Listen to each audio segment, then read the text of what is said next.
show me the way. One day I hope to.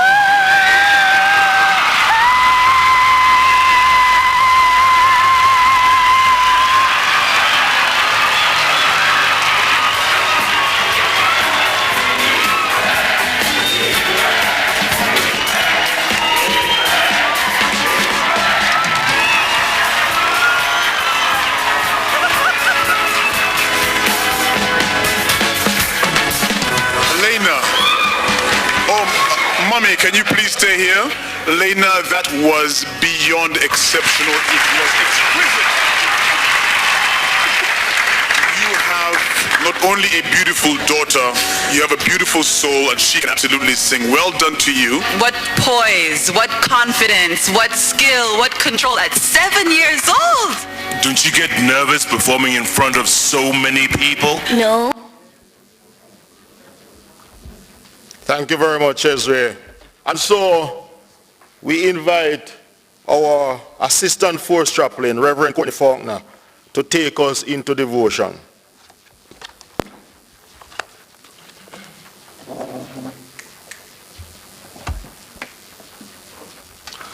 A pleasant morning to all.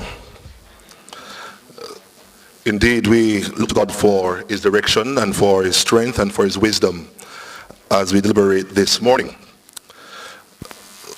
One of my favorite texts is found in Jeremiah 29, verse 11. For I know the plans I have for you, declares the Lord. Plans to prosper you and not to harm you. Plans to give you hope and a future. The word of God. We live in a world that sometimes seems void of hope.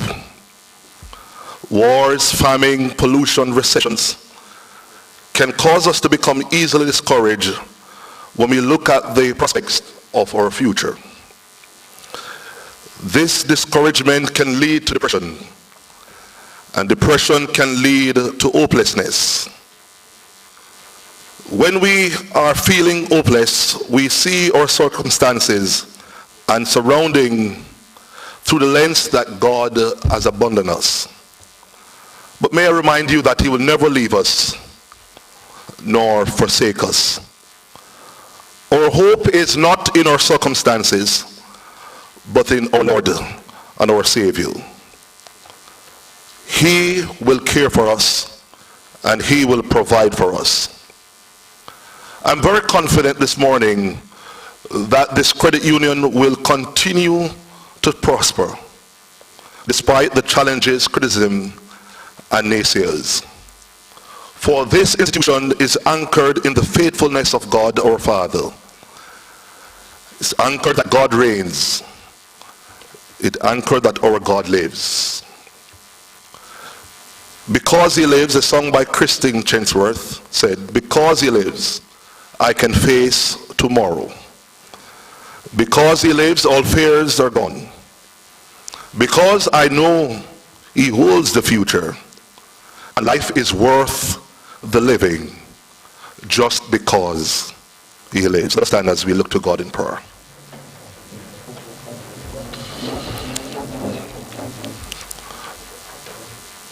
Father God, we thank you that you have a plan for us that is filled with hope and a future. This morning, God, we celebrate your faithfulness.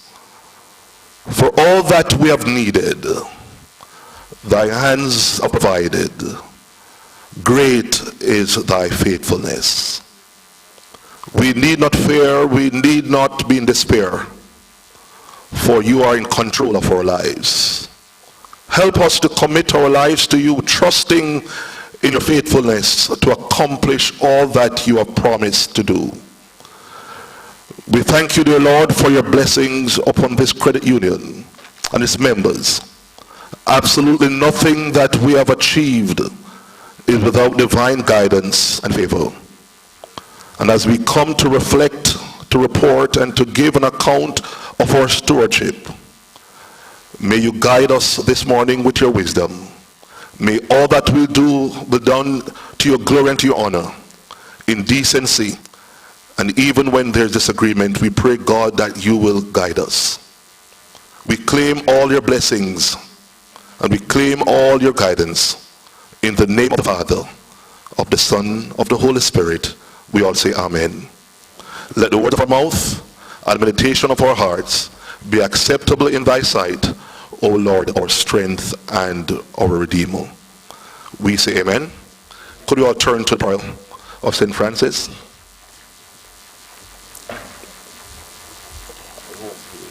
Right at the opening page, please. And could all read it together as we reflect on these words. After 2, 1, 2. Lord, make me an instrument of your peace. Where there's hatred, let me sow love. Where there's injury, pardon. Where there's doubt, faith. Where there's despair, hope.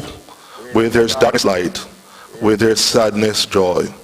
O divine Master, grant that I may not so much seek to be consoled as to console, to be understood as to understand, to be loved as to love. For it is in giving that we receive, it's in pardoning that we are pardoned, it's dying that we are born to eternal life. We say amen. You may be seated. Let's go to item 5.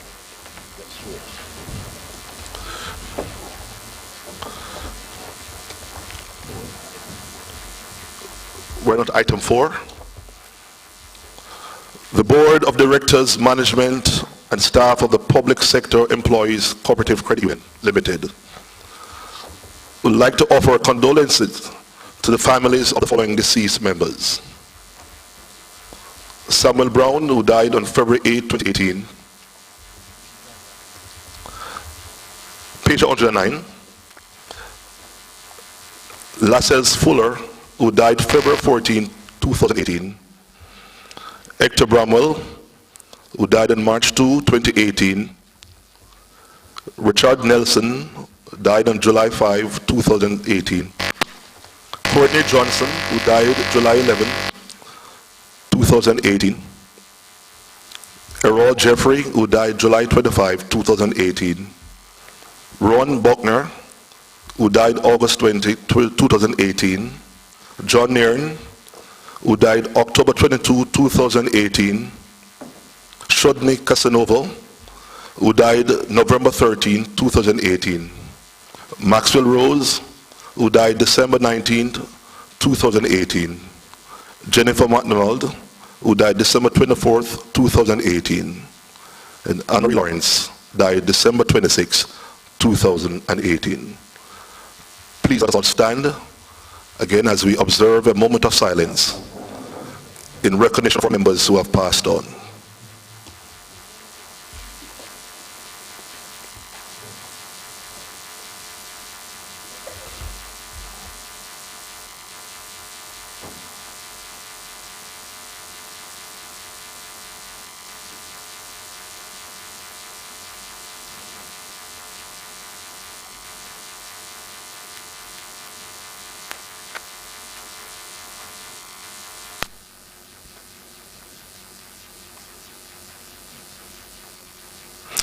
Naked came I out of my mother's womb, and naked shall I return thither.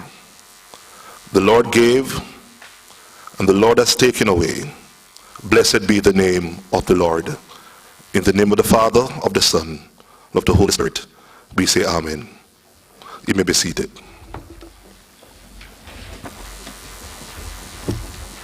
Thank you, Reverend Courtney Faulkner, for taking us through devotion. I am at item 5 on our agenda, welcome and apologies. And I have been handed a document here which highlights a number of persons that are here. Before I start calling the name, let me welcome everyone.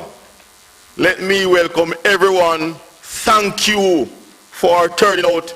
This is a Saturday morning where I know that a lot of people would be at other places. In fact, for persons who are like me that watches football, the English League starts from yesterday and even since morning. Some matches were on, but because of AGM, we have to be here. I want to welcome Mr. Michael David Webb from the Department of Co-operative and Friendly Societies. Want to welcome, give him a hand please. Or if we want to do it en bloc. All right. We want to welcome Mr. Mario Clark from the very department. Mr. Clark, very good. We want to welcome Mrs. Sonia Taylor, the General Manager of the Correctional Cooperative Credit Union. Thank you for coming, madam. We want to also welcome Mr. Ruben Kelly, the President of the very credit union. Yes. Mr. Marco Williams from CUNA. Where is he? Stepped outside? Okay. Mr. Dawkins Brown from Crow Art. That is our auditing firm. Yes, very good. Mr. Dennis Brown from JCIA, our insurance agency. He has stepped out also. Mr. Clembert Powell. All right. Where is he? Oh, he's still a young man. Very good. Very good. Mr. Powell is not just a member. Mr. Powell is a former commandant of the Island Special Constabulary Force. Happy to have you, sir. And as I said to you earlier, you are looking very young. He's also a former director on this very movement. We also have Mrs. Janet Korfar, President of the NAJ and Health Insurance Health Services Credit Union. Happy to have you, madam. Very good.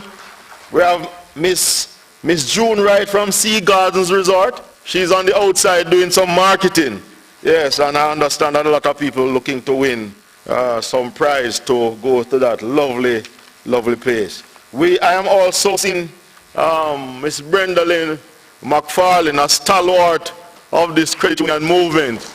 Yes, yes, and the cheers goes up for her. Happy to have you. Right, happy to have you. And if retirement looks anything like what I am seeing, then I am eager. I am eager. I got an apology for Mrs. McCulsky Johnson. I understand she is not in the island. Sorry.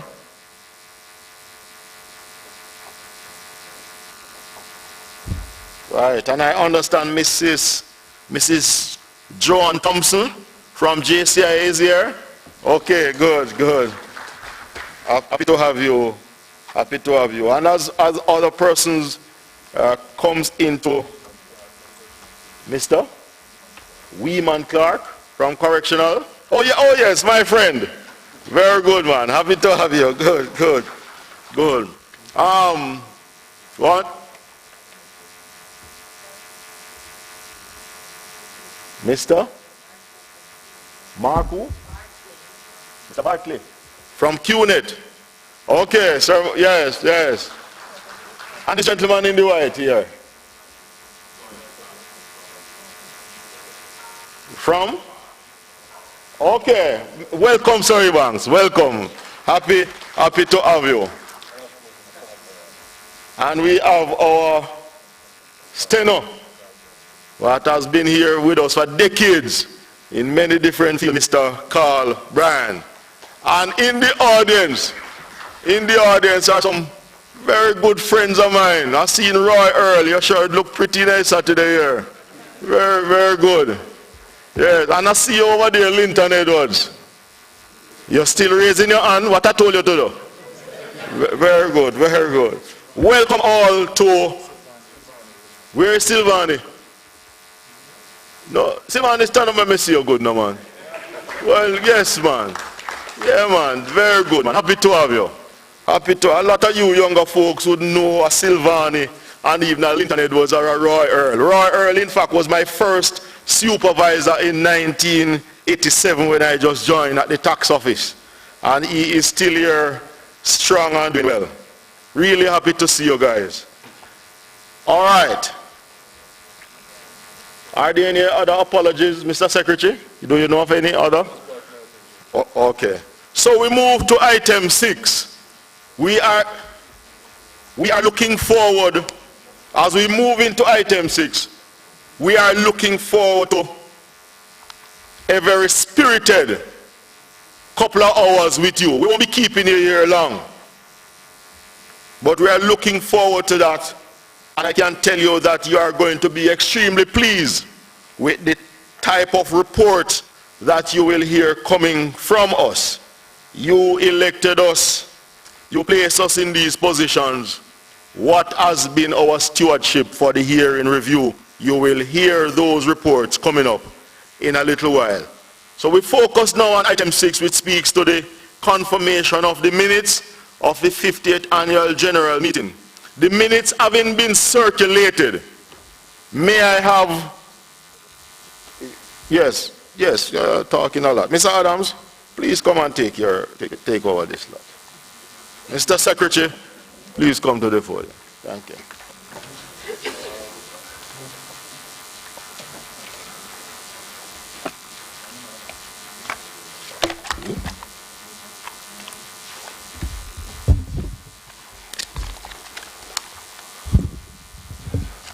All right, I'm aware that the minutes were circulated electronically. And so, having been so aware, can I have a motion for it to be taken as read? A motion for the minutes to be taken as read? Moved by Mr. Michael Farquharson, seconded by Mr. Roy Earl. Just to remind you that the minutes can be found on page 9 to 21. And so we'll start with the corrections. Any correction on page 1 of the minutes, page 9 of the book?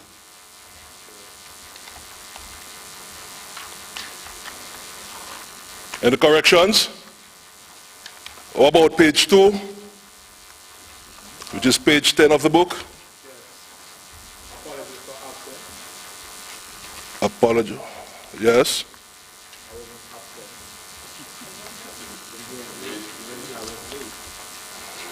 Oh, you were late. All right. Noted, Mr. Murdoch.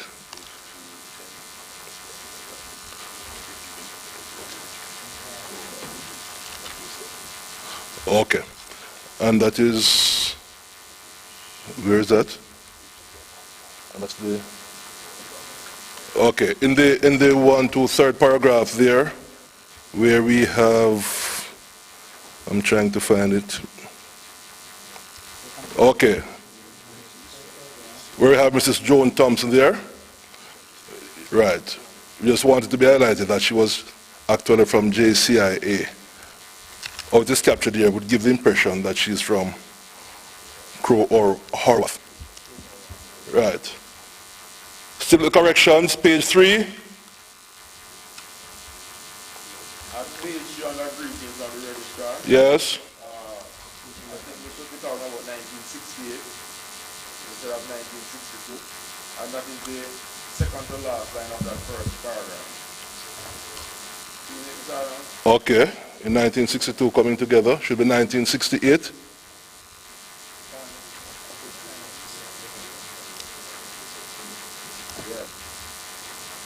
Oh yeah. Any other?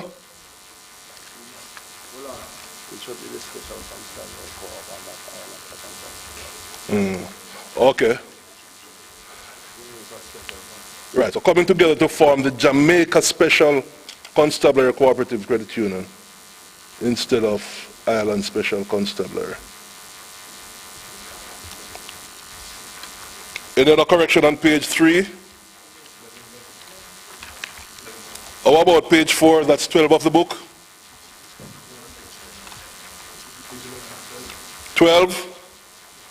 All right, I was advised to stick to the number of the book, no problem. How about page 13? Remember it was circulated, so all the corrections should have been noted by now. How about page 14?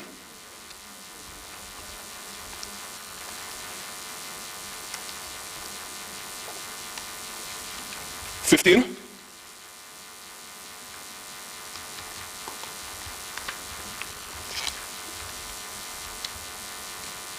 16.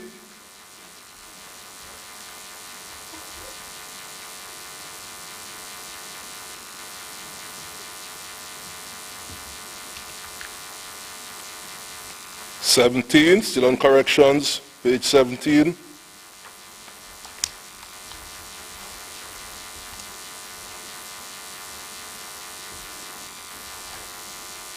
18, still on corrections. How about page 19?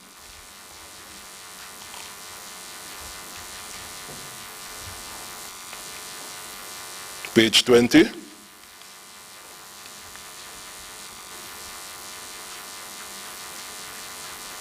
And the final page, page 21.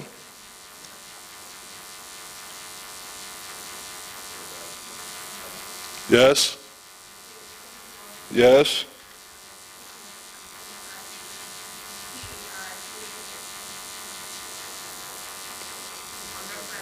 Oh. Okay, Ms. Parks. So it should be P-A-R-K-S and not P-A-R-K-E-S. Noted.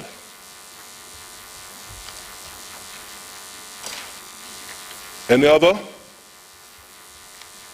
All right, that's it for the corrections. Can we now have a motion for the confirmation of the minutes? Motion for the confirmation. Moved by Mr. Watson, seconded by? I recognize Mr. Watson already. Seconded by Mr. Anthony Lewis. Thank you very much, ladies and gentlemen. Oh, that's Stephen Watson.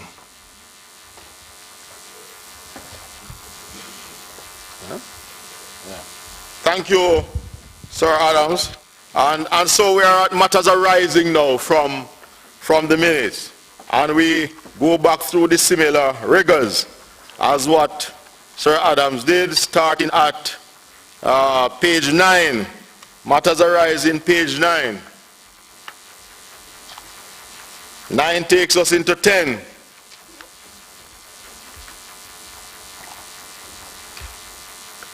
10 into 11.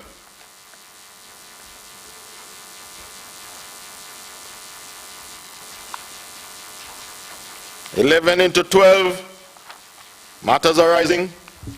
Don't be afraid to raise your point. 12 into 13.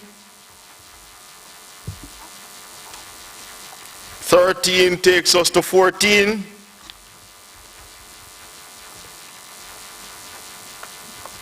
14 to 15.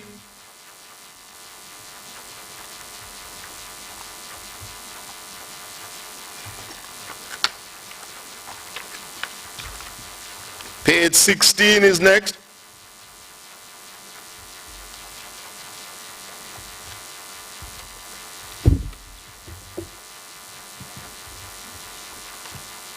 Page 17 is follows.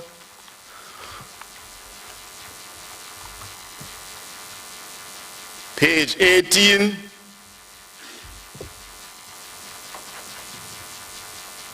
(19).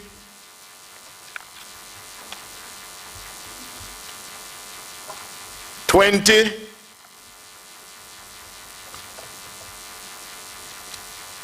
(21) and final. That's it as it relates to matters arising from our minutes.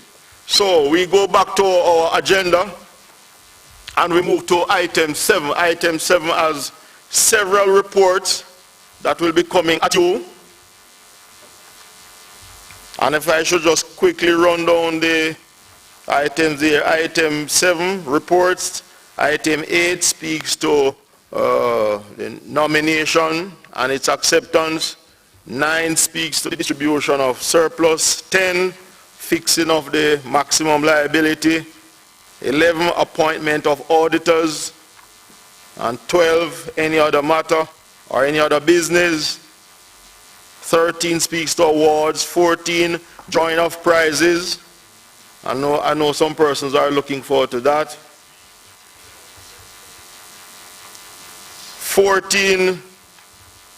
15 speaks of vote of thanks. 16 to termination, and 17 takes us into lunch. I want to pause here to welcome all viewers online.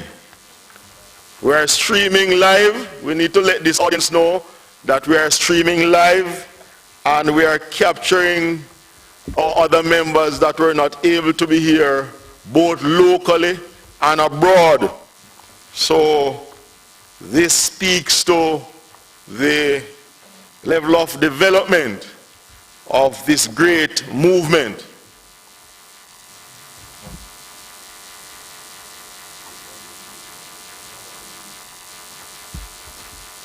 I just seen Sir Robin Levy walking into the audience. He is the Chief Executive Officer of the League. Welcome, sir. Happy to have you. All right. Are you a football fan? You are? What side do you support? For life. Yes? Oh. All right, Sir Levy. Good to have you. So we go into our reports, and the first report we have here is that of the Board of Directors. And once again, as President, I have been tasked to read this report.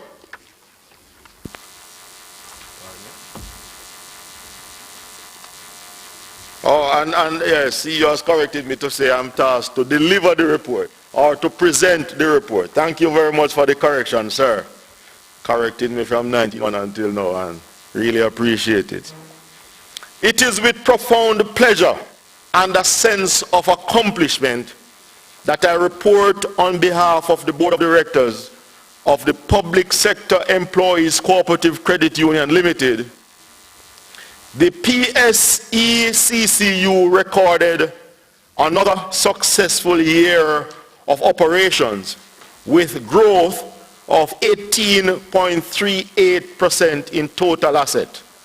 This success was through careful fiscal steering and hands-on action to the dynamic economic environment.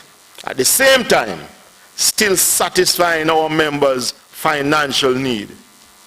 We continued our mission of empowering the economics of our members by operating efficiently and providing high quality, applicable financial services and prudent counsel, whilst acting with values of integrity, financial prudence, transparency, and in conformity with statutory regulations. So we have several segments here in our report, and you will see them as we go along. The first is a brief summary of the performance of the Jamaican economy for the year in review.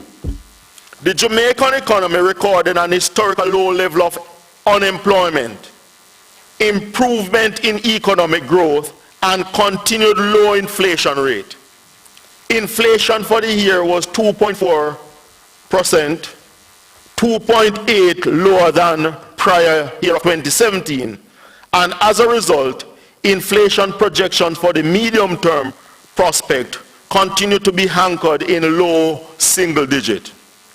The unemployment rate at October 2018 was 8.7%. compared to 10.4% at the end of October 2017, a reduction by 1.4%. Real gross domestic product, GDP growth, for the calendar year of 2018 was estimated at 1.9%, the strongest growth for a calendar year since 2011. The GDP growth for 2018 represents the 6th consecutive year of economic growth, albeit the exchange rate market experienced a series of appreciation and depreciation during 2018, culminating with the local currency depreciated by 2.2%. So that's what, in brief, what happened in the Jamaican economy for the year in review. the credit union movement for the very year in review. The Jamaica Co-operative Credit Union League reported that against the background of a marginally improving local economy and an increasingly competitive financial services industry, Jamaican credit unions performed admirable for 2018. There were overall increases in total asset, net loans, savings, membership, and the share of the loans and savings market. At the end of the year, there were 26 credit unions, compared to 28 at the end of 2017 and 32 at the end of 2016. This was largely as a result of mergers and one credit union converted to a thrift society. Credit unions' total savings grew by 10.70% from 80.6 billion in 2017 to 89.3 billion at the end of 2018. The value of loans increased from 71.5 billion to 79.6 billion, an 11.4% increase over 2017. Total asset increased by 10.4% to 115 billion, up from 104 billion the previous year. Credit unions membership increased in 2018, moving to 1,020,582 from the 1,015,264 recorded as at December 2017. So that's what happened in the credit union movement. So we looked at the economy, we looked at the credit union overall. Now we zero down to the public sector cooperative credit union, why you're here. The public sector employees cooperative credit union achieved another successful year of operations, resulted in gross income of 294.1 million, an increase of 15.9% for 2018 when compared to 2017. Expenses were contained to 10.4% or 269.6 million, resulted in net income of 24.4 million or 157% for 2018. Hello?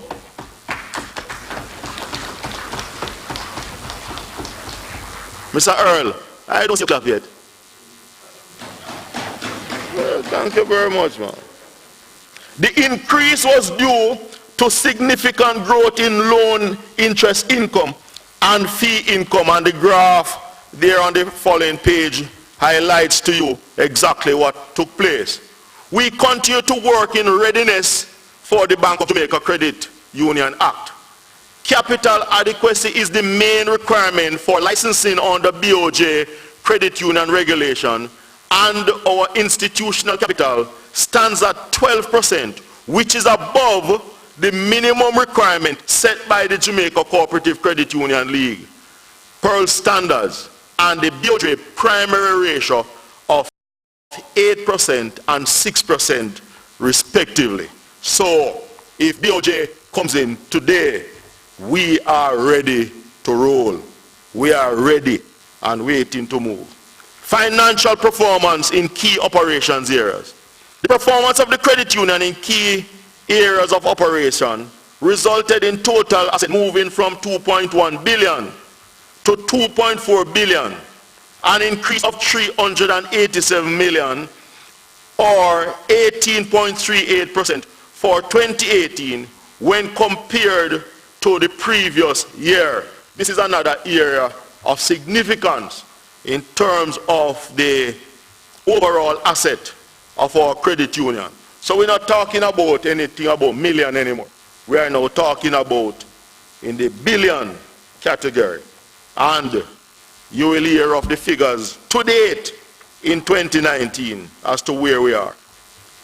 The loan portfolio increased by 334.5 million or 20.52%, moving from 1.6 billion in 2017 to 1.9 billion in 2018. The savings portfolio moved from 1.3 billion in 2017 to 1.6 billion in 2018, a growth of 295 million or 22.59%. And the table 2 highlights there, and you can look at it for yourself and see the movements. The other table shows the 5-year key operating statistics, and it speaks from 2014 up to 2018. You can, in your own time, digest and see what is happening there. Delinquency. Effective January 2018, the credit union implemented the International Financial Reporting Standard 9, IFRS 9, which impacted significantly on our loan loss provision for delinquent loans. The loan loss provision increased by 15.8 million over the prior year, as delinquent loans increased by 14.5 million for 2018 over 2017. However, effective delinquency control measures were employed to keep delinquency at minimum, such as contracting the services of the 2 additional credit bureaus as at December 2018. The delinquency now stands at 2% of our loan portfolio. We have filed court cases against the delinquent individuals, and we are ardent about keeping this portfolio to a minimum and below credit union movement Pearl standard of 5%. So the Pearl standard is 5%. We are at 2%, and we are endeavoring to ensure that we keep it that way.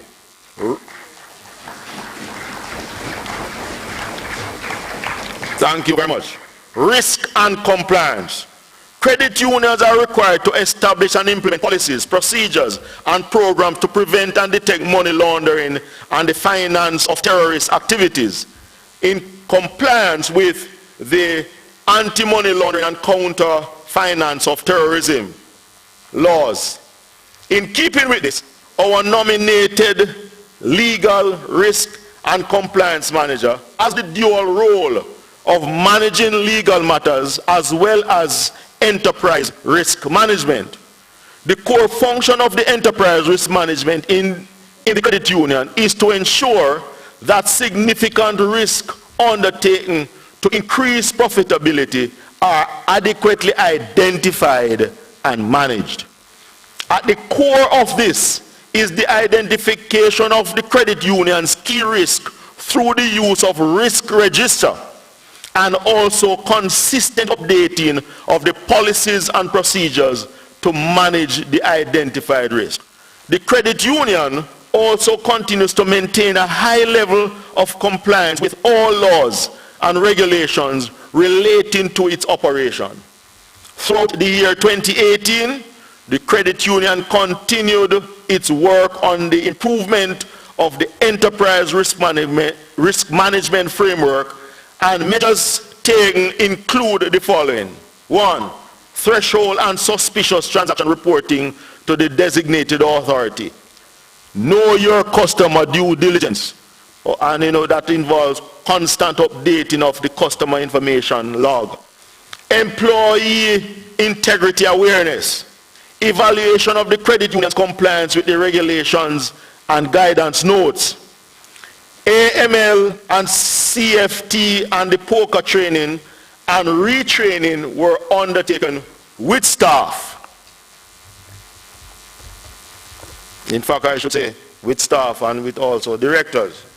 So we are required to do our poker training. Products and services. The board of directors is committed to providing the correct blend of products and services to the satisfaction of all our members, and as such, we continue to provide a wide range of products and services. We have launched online banking where you can transfer funds, check account balances, and pay bills online in the comfort of your home or from anywhere in the world. You hear that, Mr. Edwards? Very good.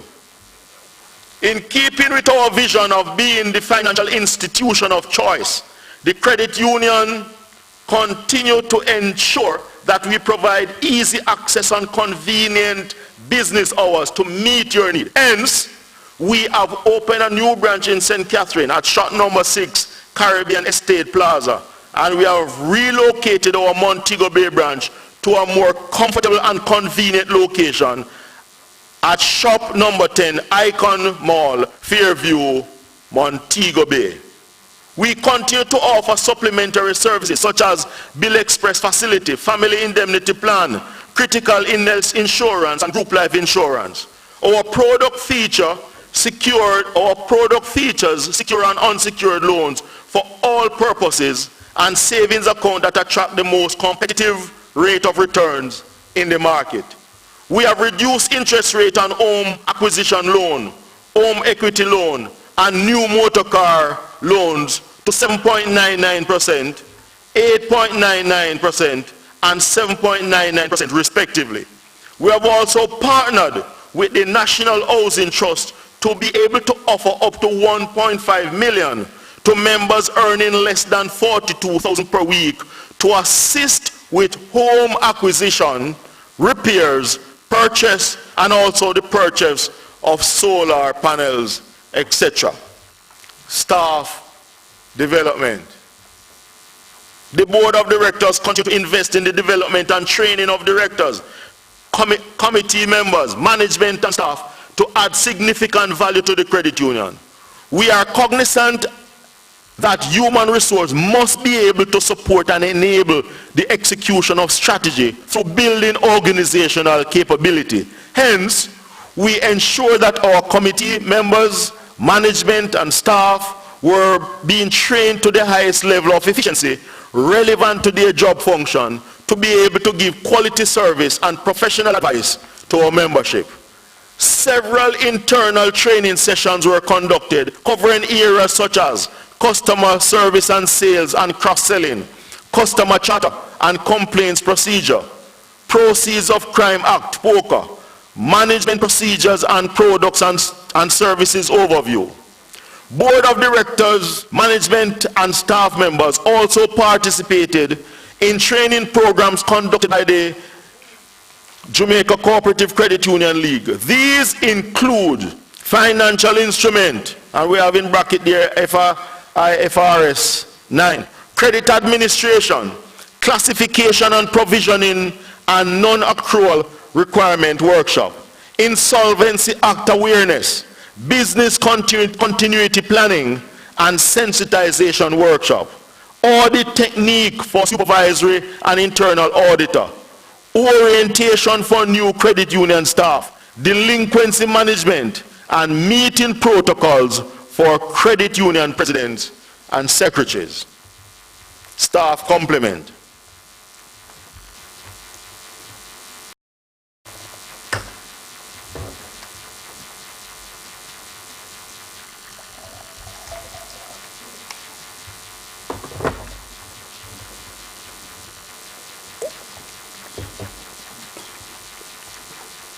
At the end of 2018, the credit union had a total staff complement of 49 employees operating from the head office and 4 other branches. Throughout the year, 9 new staff members were employed and 4 employees resigned. Marketing and communication. The year 2018 was the period for the evolution of digital marketing, as the marketing department engaged in several digital campaigns on the Google platform to advertise our products and services online.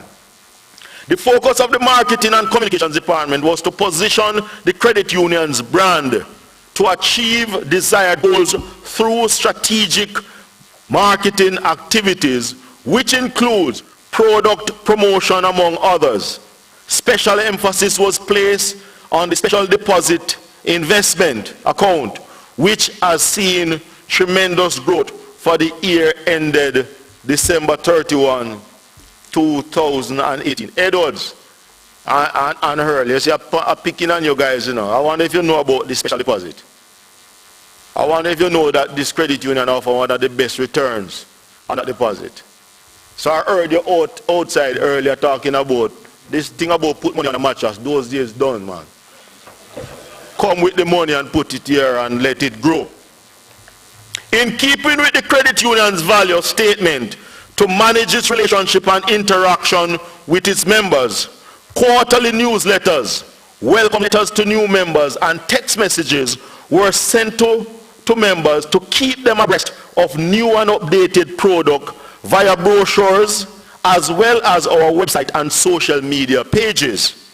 The credit union increased its brand presence online through Instagram and Facebook, and we forged partnership with several radio stations, namely RFM, Power 106 FM, and Zip 103. So earlier you used Instagram. All right, nobody answer that. 50th anniversary celebration. In recognition of the credit union's 50th anniversary, a special logo was developed to highlight the credit union's golden anniversary, which was captured on all promotional material and correspondences. A special anniversary supplement was published in the Jamaica to highlight the credit union's history and successes over the years. To commemorate the milestone, a church service was held at the Emmanuel Apostolic Church to kickstart a week of activities in recognition of the 50th anniversary. Credit Union Week. Credit Union Week was celebrated from October 14 to 20th, 2018 under the theme, Find Your Platinum Lining. Member Appreciation Day activities were held at all branches, and some of our members received movie tickets to the Carib Theatre on behalf of the Credit Union League. Online banking. The credit union introduced online banking in 2014. The introduction of online banking allowed members to access their accounts 24/7, any hours of the day or night, from anywhere in the world, as well as make the payments, transfer funds between their accounts, perform inter-member transfers, request withdrawals, request statement letters, and view their account while on the go or from the comfort of their home or offices. So 51 years down the road from this little movement that started in a very hot and dusty office down at Almond Barracks, these are the sort of developments that we can tell you about 51 years later. And it deserves a round of applause indeed.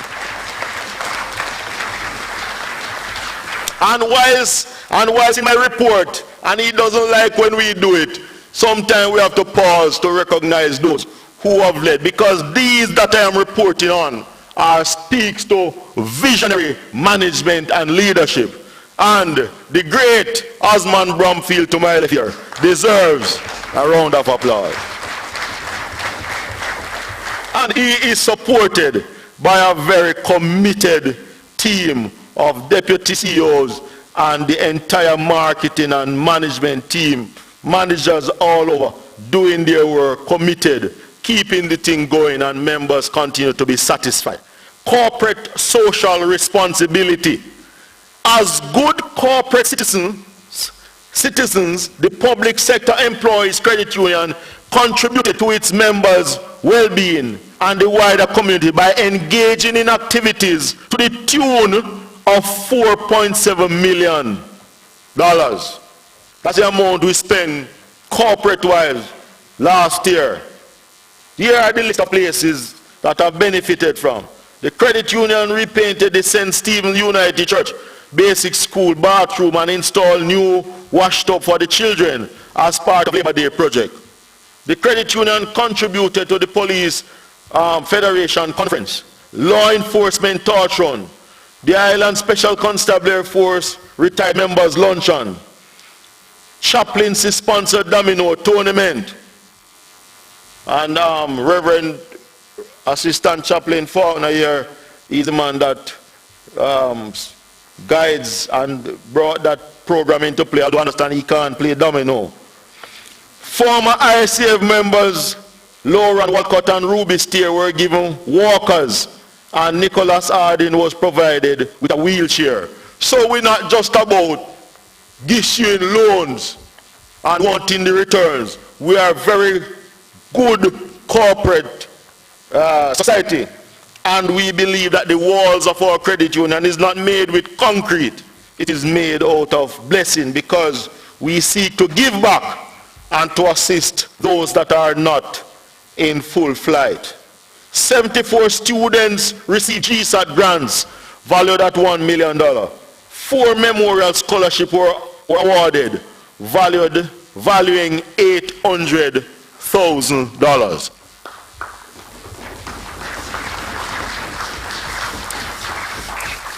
Wrapping up, we are aware of the operating environment and have implemented the necessary strategies to achieve reduction in operating expenses, greater income generation, and improved productivity to provide a cushion that would assist our members against the impact of economic difficulties. We remain committed to developing creative, comprehensive, and suitable products and services to meet our members' needs while practicing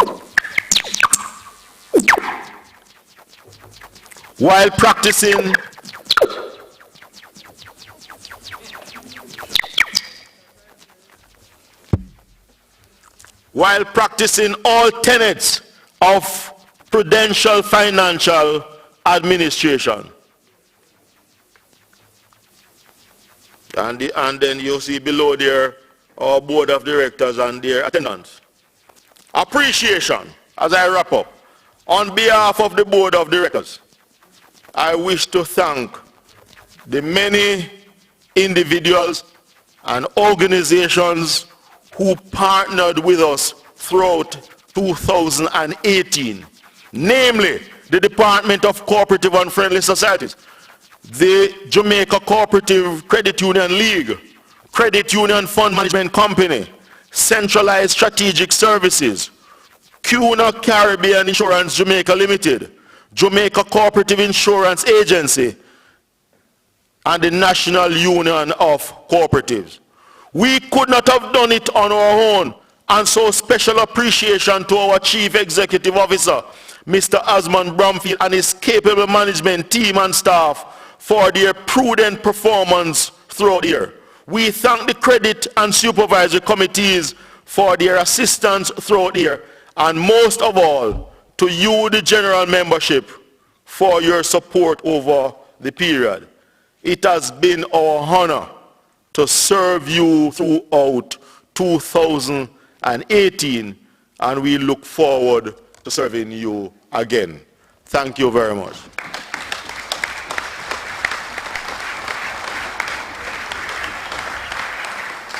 In continuation of our agenda, I now invite Mr. George Hunter, our treasurer, to make his presentation.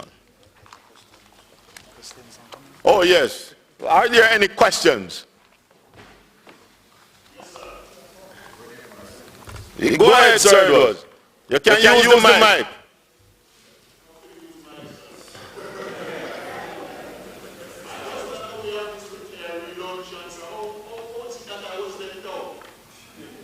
Okay. Yeah. That one was held in Region 2. That is the team from Region 2. The one for corporate area is in the making. And so it is Assistant Commandant Rankin Clark from Area 2 and Daniel Williams. They treat with that from that region. All right. Any other question? Any comments? Thank you very much, Mr. Hunter. Oh yes. Thank you, Sir Levy. May I have a motion for the adoption of our reports? Moved by Janet Davis, seconded by Anne-Marie Coy. Thank you. You have a point, Sir Levy? You want to vote on it? Huh? Those in favor? Those against? The ayes of it. Thank you, sir. Thank you, Mr. President. Good morning, everybody. Good morning. Protocol being observed. Before I present to you the Treasurer's report, I'll ask Mr. Brown from Co-operative auditing firm to present to you the auditor's report. Co-operative. We soon get used to it. When I say you know, we soon get used to it. And please pronounce it for us, sir. Thank you, Mr. Treasurer. In order to save you all the stress, we just say crow. Okay? Because sometimes the tongue have a way of slipping. So, but for the record, this is actually Crow Howard. Right?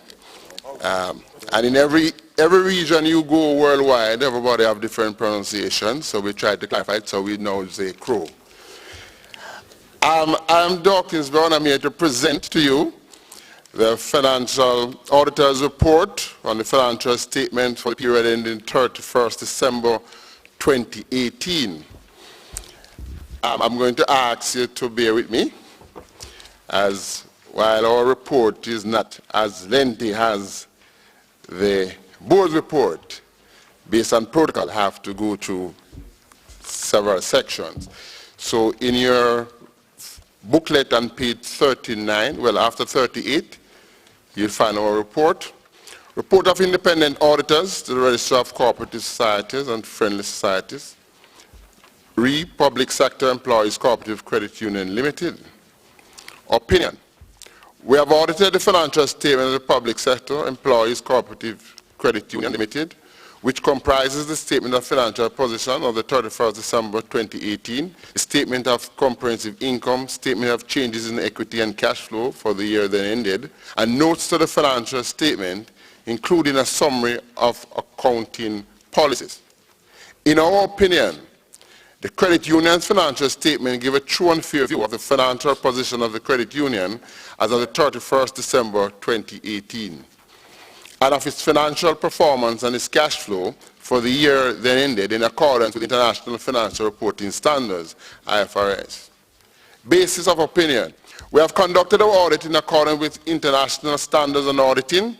Our responsibilities under those standards are further described in the auditor's responsibility in the audit of the financial statement section of our report.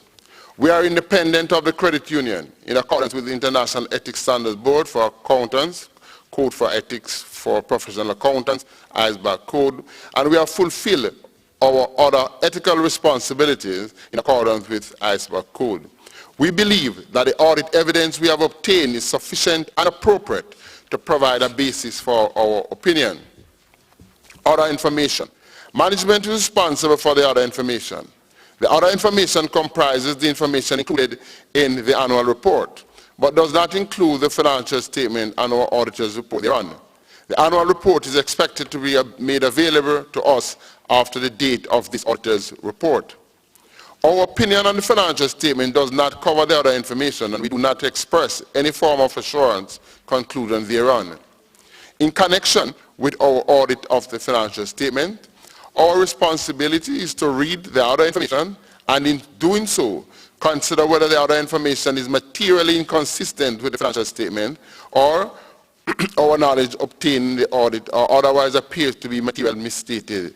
If, based on the work we have performed, we conclude that there is a material misstatement of this other information, we are required to report that fact. Management is responsible for the preparation and fair presentation of the financial statement in accordance with IFRS, and for such internal controls and that management determines is necessary to enable the presentation of the preparation of the financial statement that are free from material misstatement, whether due to fraud or error. In preparing the financial statement, management is responsible for assessing the credit union's ability to continue as going concern, disclosing as applicable matters relating to going concern, and using the going concern basis of accounting unless management either intend to liquidate the credit union or to cease operation or has no realistic alternative but to do so. Those charged with governance are responsible for overseeing the credit union's financial reporting process. Auditor's responsibility. Our objective is to obtain reasonable assurance about whether the financial statement as a whole are free from material misstatement, whether due to fraud or error, and to issue an auditor's report that includes our opinion. Reasonable assurance is a high level of assurance, but it is not a guarantee that an audit conducted in accordance with ISAs will always detect a material misstatement when it exists. Material misstatement can arise from fraud or error and are considered material if, individually or in the aggregate, they could reasonably be expected to influence the economic decision of users taken on the basis of these financial statements. As part of an audit in accordance with ISA, we exercise professional judgment and maintain professional skepticism throughout the audit. We also identify and assess the risk of material misstatement of the financial statement, whether due to fraud or error, design and perform audit procedures responsive to those risks, and obtain audit evidence that is sufficient and appropriate to provide a basis for our opinion. The risk of not detecting material misstatement resulting from fraud is higher than one resulting from error. A fraud may involve collusion, forgery, intentional omission, misrepresentation, or override of internal control. We also obtain an understanding of internal control relevant to the audit in order to design appropriate procedures that are appropriate in the circumstances, but not for the purpose of expressing an opinion on the effectiveness of the credit union's internal control. We also evaluate the appropriateness of accounting policies used and the reasonableness of accounting estimates and related disclosures made by management.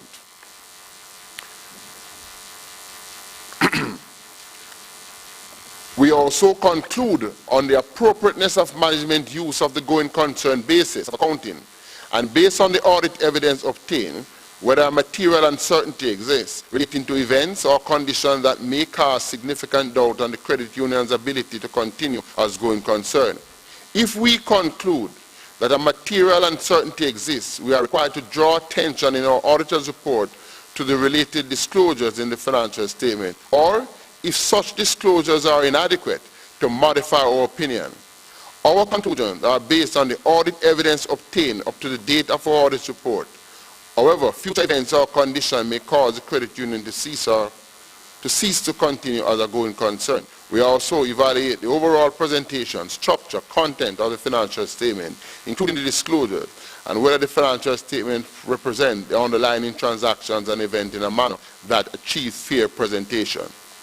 We communicate with those charged with governance regarding, among other matters, the planned scope and timing of the audit and significant audit findings, including any significant deficiencies in internal control that we identified during our audit. Report on additional matters as required by the Co-operative Society Act. We have obtained all the information and explanation which, to the best of our knowledge and belief, were necessary for the purposes of our audit. In our opinion, proper records have been maintained so far as appear from our examination of those records, and the financial statement which are in agreement therewith give the information required by the Co-operative Societies Act in the manner required.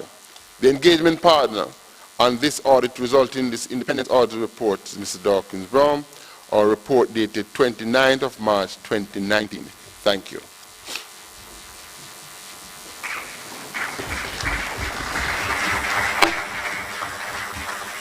Thank you, Mr. Brown. Thank you, Mr. Brown. Now I present to you the Treasurer's report. The Jamaican economy continued to rebound as it recorded growth for the sixth consecutive year, with gross domestic product increasing by 1.9% for the year ended December 31st, 2018. This was in line with the expected growth of 1.5% to 2.5%, however, a good indication of the positive direction of the country. The positive direction of the country, the inflation rate remained low and closed the year at just 2.40% compared to 5.2% for 2017. The realized inflation rate was below the projected range of 4% to 6%. The Jamaican dollar depreciated for the year, reaching as high as $136.90 during August 2018. The dollar closed the year at $128.53 compared to $125 for the previous year. Interest rates on investments continue to trend down and close the year at 1.75% after it had opened the year at 3%. This is a strategy of the government, and as such, further cuts in rates are expected. The public sector employees cooperative credit union had another admirable year as it achieved growth in all major areas. There was one exception: liquid assets, which declined by 13.79%. The decline in liquid assets was a result of the financing of the significant growth in loan of 20.52% when compared to the other entities within the financial sector, namely the commercial banks, building societies, and other credit unions. We grew at a faster rate in all key areas, namely loans, deposits, and total assets. The industry recorded growth rate of 19.06%, 8.66%, and 9.9% respectively, while the public sector employees credit union well above average with loans growth of 20.52%, saving growth of 22.59%, and asset growth of 18.38%. The growth recorded for 2018 was significantly higher than the growth recorded in 2017, which ended with loans growth of 9.03%, liquid assets growth of 26.78%, equity growth of 32.75%, saving growth of 13.86%, and total assets of 10.93%. Income. The credit union improved in all its income generating areas during 2018, except for investment income when compared to 2017.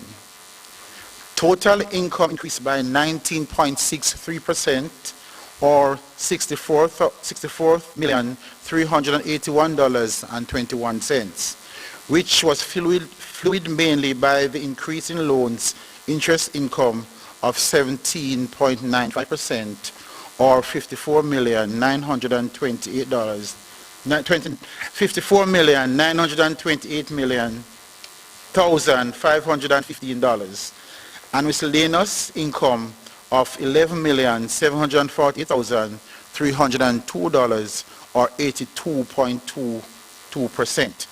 Interest income declined by 30.04%, or $2,295,796.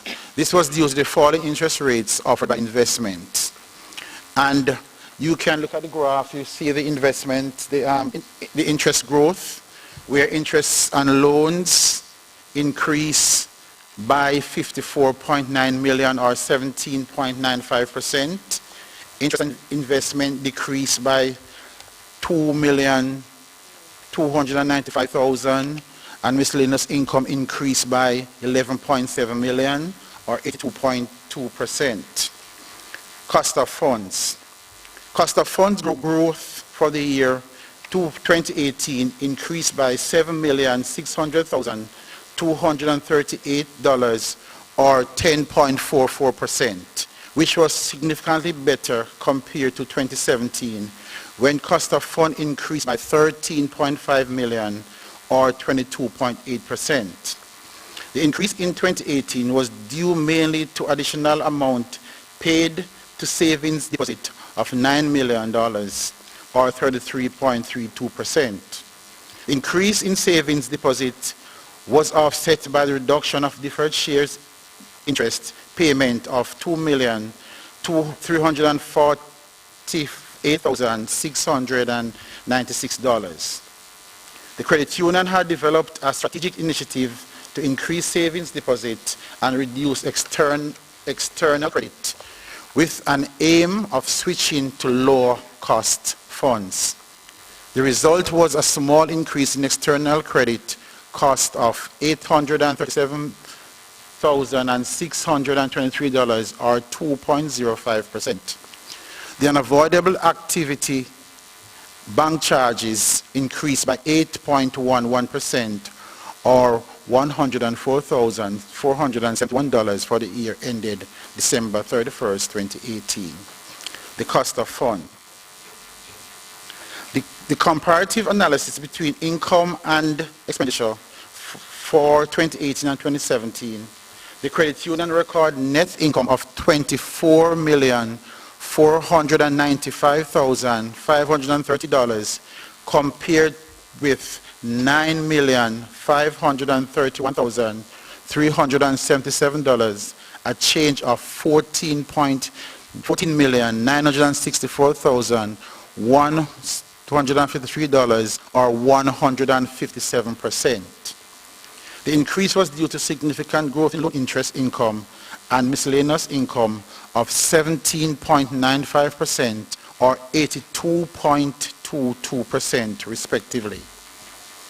In addition to the growth in gross income of 15.9% or $40,335,197, operating expense was limited to a growth of only 10.4% or $25,391.44, resulting in the increase of net profit of $14,964,153. Expenditure. The total expenditure increased by $25.3 million or 10.4% during 2018 compared to $26.5 million or 12.21% for the year 2017. Despite the 2.4% increase in inflation, the credit union managed to curtail costs and minimize the impact of inflation by slowing the growth rate of overall costs to the credit union. The public sector employees credit union cost containment initiatives result in a reduction in administrative costs of $4,298,257 or 8.95%. The growth in marketing expenses of 117.24% or $4,576,985 was required as the credit union embarked on programs to increase visibility. The growth in loans of 20.52% and savings of 22.59% are a testament of the result from the increase in market spend. Delinquency. The financial sector is now challenged by the recent introduced IFRS 9 standard, which requires a provision to be placed on all loans. The result of the new standard is a significant increase in loan loss provisioning of $15,962,000 for 2018. Beyond the new provisioning, delinquency continued to be the greatest risk affecting the credit union, with total delinquent loan increased to $40,819,330 during 2018 from $26 million at the end of 2017. The increase of $14.7 million is significant and represents a percentage increase of 56.7%, and as such, we remain resolute and will make all effort to curtail growth in the future. We will continue to ensure delinquency is maintained at the minimum possible level by taking action against delinquent members to include filing suit in the court and engagement of debt collection agency. It must, however, be noted that we are still faced with the continued resignation of members of the Jamaica Constabulary Force to mainly migration. Acknowledgement. At this time, I would like to express my gratitude to the members of the Board of Directors who have entrusted in me with the responsibility of Treasurer. Your enthusiasm, commitment, and support were inspiring. I'm thankful to the management and staff for dedication, loyalty, and hard work, which has contributed to another successful year for the credit union. To the Department of Cooperatives and Friendly Societies, Chartered Accountants, and the Jamaica Cooperative Credit Union League for your support throughout the year. To all our members of the Public Sector Employees Credit Union, immeasurable appreciation and sincere gratitude is extended to you for electing me to serve as member of the Board of Directors and for your kind support throughout the year. In this, I'm grateful. Thank you very much.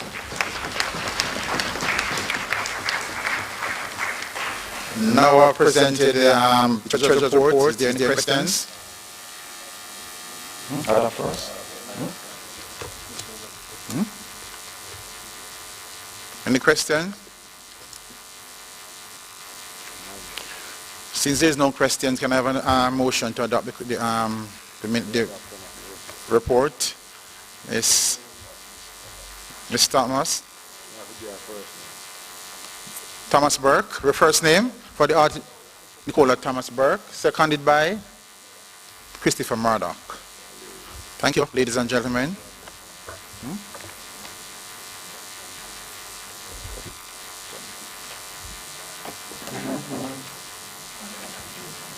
Thank you, Treasurer. In a little while, we'll be asking you to come back to the zone to treat with some other businesses. At this time, we will take the report from the Credit Committee. Mr. Michael Farquharson.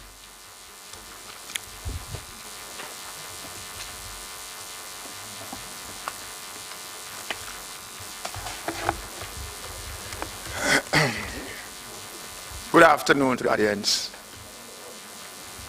The Credit Committee report. This report is not as detailed in financial matters as our Treasurer's report or the Director's report. The Credit Committee is a voluntary body consisting of 5 members elected by you, the general membership.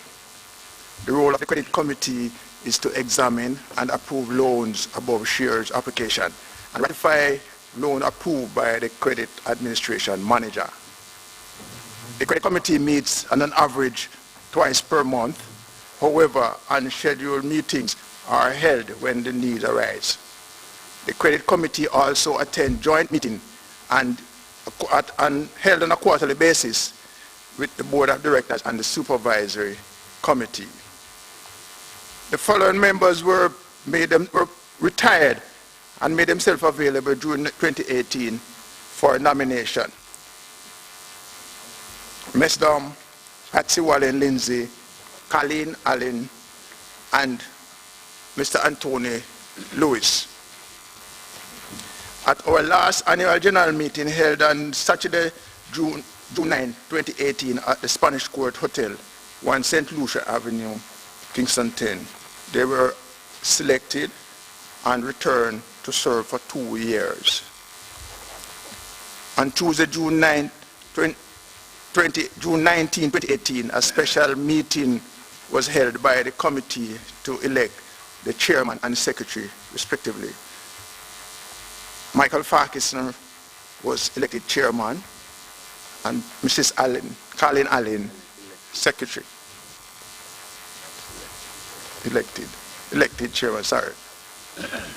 The year in review, in 2018, the following loans were reintroduced. As I said, reintroduced. Supreme loan of $1 million at 18% per annum interest, 2 co-makers and 24 months repayment, and the demand loan of $500,000 18% per annum.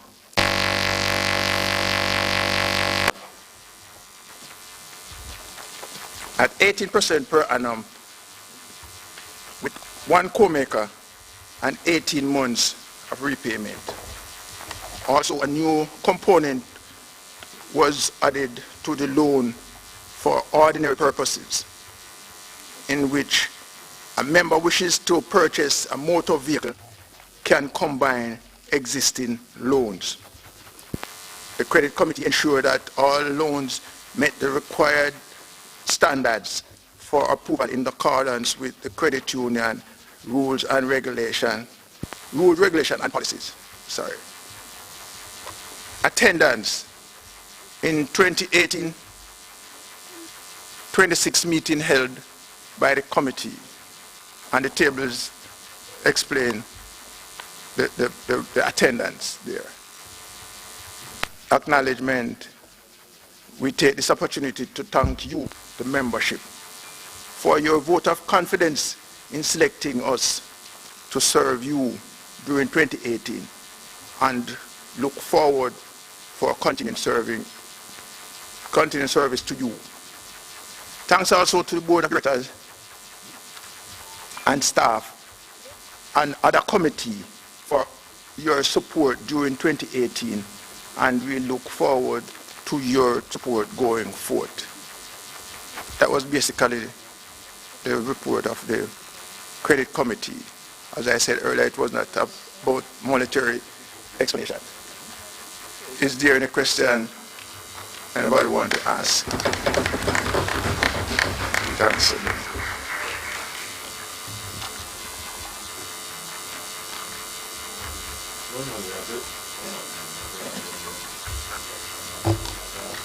Yeah. Oh, okay. Sorry. Is there any questions that you want? Since there are none, can I have a motion for the adoption of the minute? The report. Thanks. Moved by George Hunter. Seconded by Ms. Maxwell.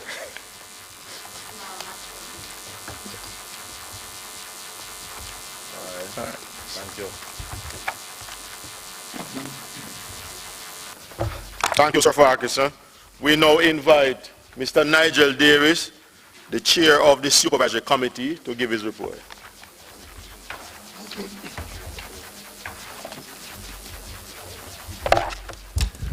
Good afternoon, everyone.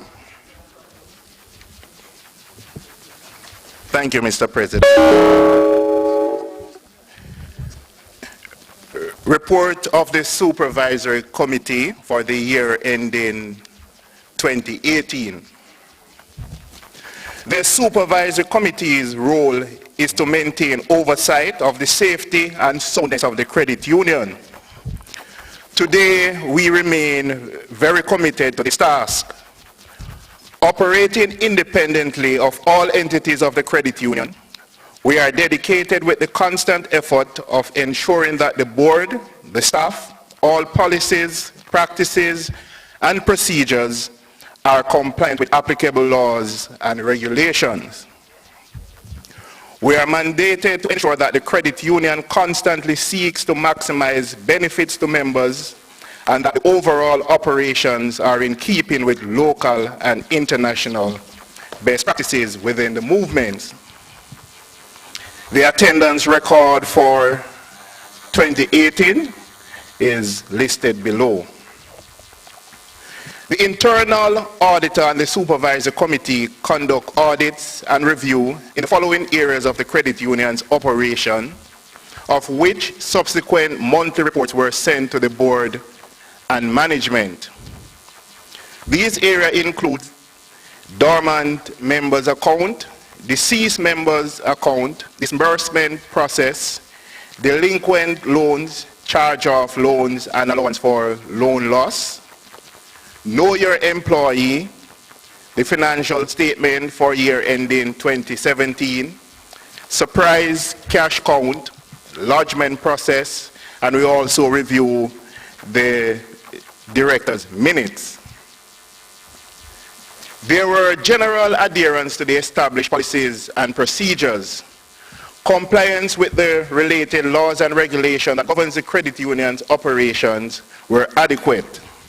We were able to make recommendations, implementation of which resulted in the improvement in the control environment, thus reducing the risk of loss to the organization.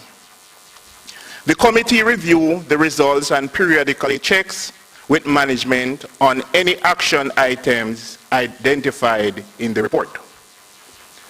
The committee can report with confidence that the credit union continues to maintain a high level of financial safety and soundness. We will remain vigilant representative of our members' interests, ensuring continued safety and soundness for your money as the credit union strives to provide you and your family with excellent member service. As an independent body, the Supervisory Committee also investigates members' complaints not resolved to their satisfaction by management.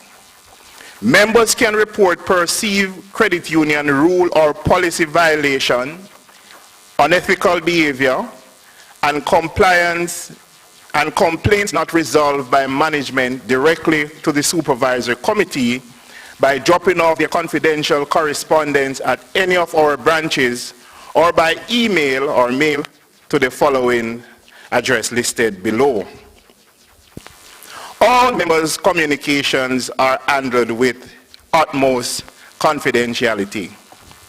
We wish to record our warmest and sincere thanks to the Board of Directors, management, internal auditor, and staff for their courtesy and cooperation throughout the year.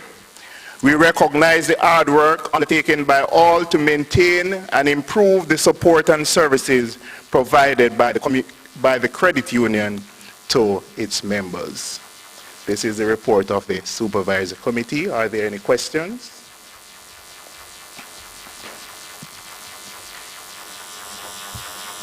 Thank you very much.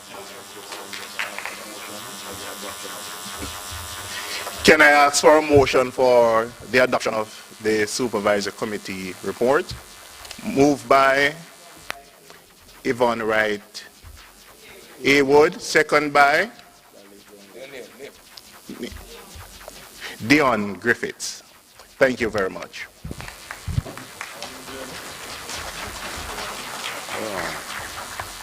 Thank you, Sir Davis. We carry on with our program. We are now at E under the report, JACOL 2017-2018 AGM reports. I will just refer you to them. You can read through them in your own time from pages 98 up to 102, where you will see Mrs. Tamara Maxwell Green and Mr. Andrew Johnson, and again Mrs. Tamara Maxwell Green and then Errol Adams in the 2017-2018 column respectively.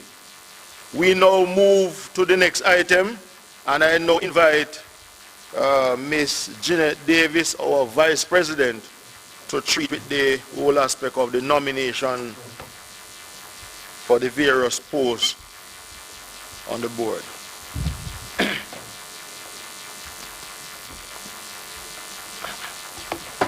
Thank you very much, Mr. President. Good afternoon, everyone. And to my Mandarin colleagues, I would say, Ni hao ma.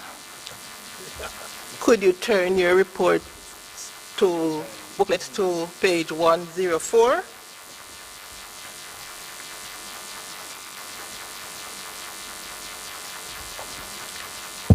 Nomination Committee report.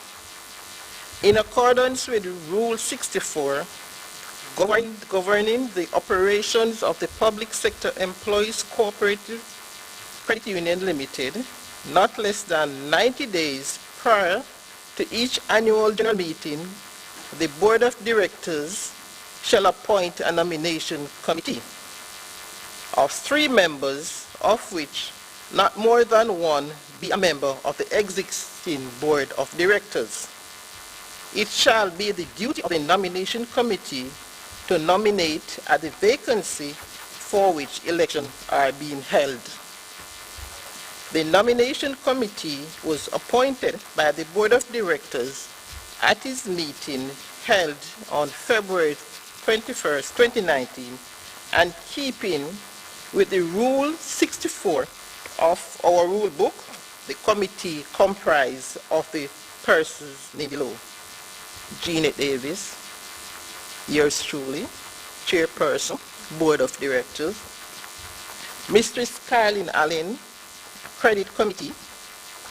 Mistress Maxwell Green, deputy CEO. In performing its tasks, the committee was guided by Rule 64, A to F of our public sector employees Book of Rules. The directors retired from the board for current year 2019 are as follows: George Hunter, our treasurer; Christopher Murdoch, our assistant secretary, treasurer; Errol Adams, our secretary; and Andrew Johnson.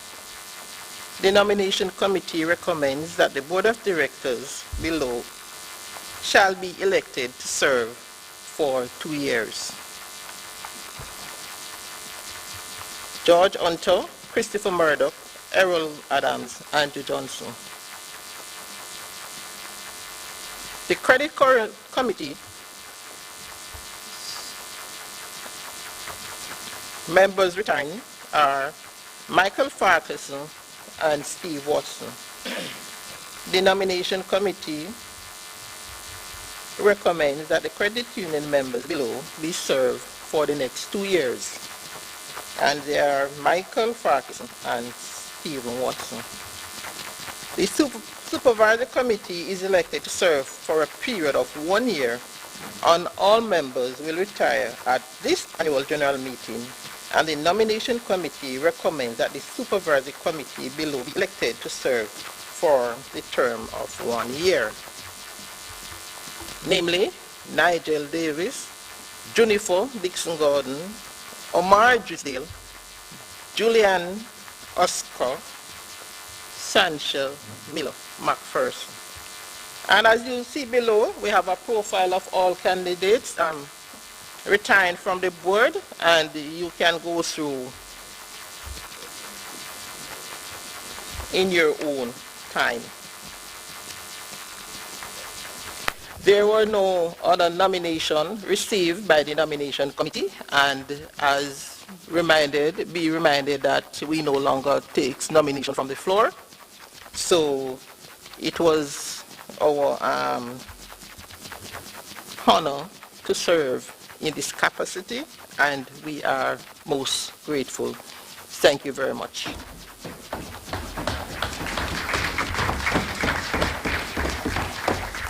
Any questions? Any?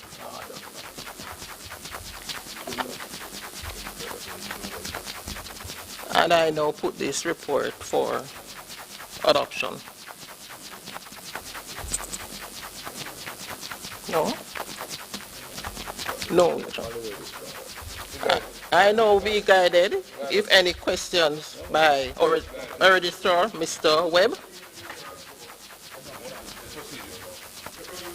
No. Right.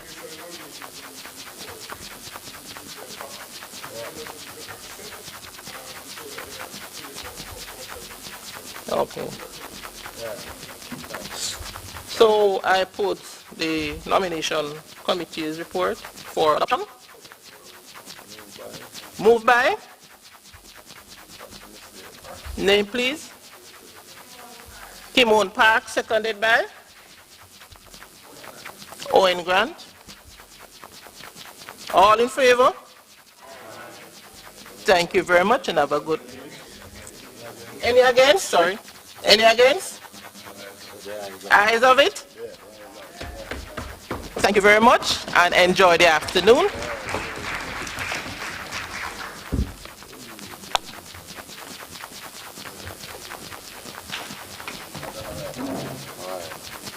thanks Nomination Committee Chair, Ms. Jeanette Davis. I now call back to the podium Mr. George Hunter, our Treasurer, to treat with items 9 and 10, distribution of surplus and the fixing of the maximum liability. Mr. Hunter.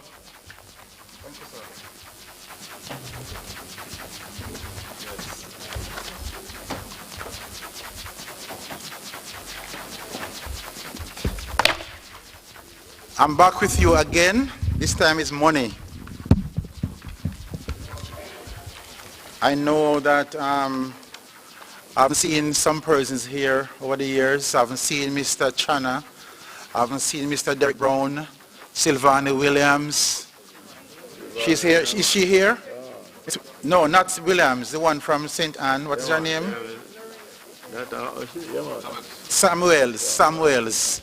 That lady from St. Anne's always challenges us every year. So at this time, ladies and gentlemen, please listen to me fully, and ask for what you want. This is just a resolution, and you must say what you want. The board is here to listen to you. At this time, your board of directors recommend for your approval the appropriation of undistributed surplus of $21,055,000. Page 93. Page 93. Page 93. $21,055,663 as follows. Dividend and permanent shares, $12 million. Permanent shares transfer reserve, $1 million. Disaster relief provision, $629,936. Disability assistance provision, $248,839. ATM defraud provision, $1 million. PEP grant, $1 million. Honorarium, $3.5 million. Memorial scholarship, $800,000. Donations, $876,888. A total of $21,055,663. In keeping with the rules 69 of your board of directors, setting of maximum liabilities. Should I? Okay. Ladies and gentlemen, this is up for distribution, discussion. Yes, sir. Discussion. Comment. Please state your name, sir. Sometimes I noticed that the honorarium have an increase of 133.33%. Why is that so? Last year. Last year we make increase 157% this year over last year. Last year was 9-point-something million, and we make a profit of 14-point-something million this year. More this year. So 157% more. So we think it was a result of hard work. So we're asking for increase for our committees and board of directors. Couldn't we move to 100%? 100%? Discussions. Half a discussion. So let's hear from. And in my opinion, I think we worth it. We work hard. And you have seen the increase. You have seen the work that we have done. I've presented the report to you. And in honest, to us, we work hard. And therefore, I don't think other members would agree with you. Just to point out, though, that this money will be shared among 19 persons, you know. So it may look like it's a lot of money, just look at it singly. When you divide it,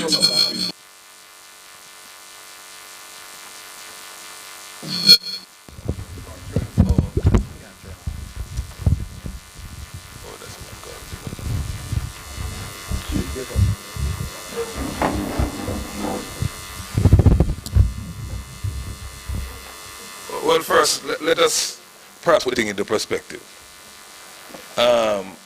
I rise to support the motion. Well, I don't know if it reached the stage of a motion yet because it was not moved and seconded. But I rise to support it from the perspective of you have 19 persons that this 3.5 will be shared amongst. The board of 9 persons, committee 5 each. So it's really 19 persons that will benefit from this 3.5 million. The performance of the credit union last year vis-a-vis the year before. Last year we shared some 7.5. We are now sharing 21,055,000. Last time the honorary was just, well, the contribution to permanent share was just 3.1 thereabout.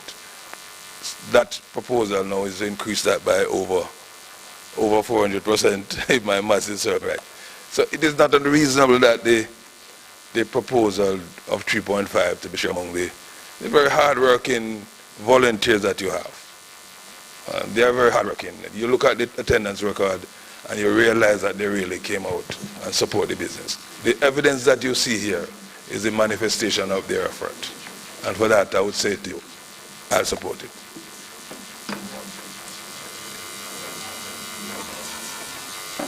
I'm sorry. Thank you, Mr. Treasurer. It's now afternoon. Good afternoon, fellow cooperators. I, of course, don't have a vote here, so I don't know if I can support or otherwise this distribution of surplus, but I did also want to add to the context of the discussion. As in the previous year, 2017, the honorary was actually higher, and the board of directors recommended and accepted that it would have been a cut last year. So it was actually reduced to $1.5 million. So for it to go back up when the credit union is doing better would seem to me to be a reasonable position, and that was my contribution. Thank you. Thank you, sir. Thank you. Any other discussion? Discussion? Any comment? I know. Ms. Carr? Mr. Septimus, what you said, do you want to finish anything? Any other comments? Yeah. Yes, I don't want to be misunderstood and to think that I don't appreciate the hard work of the board. However, I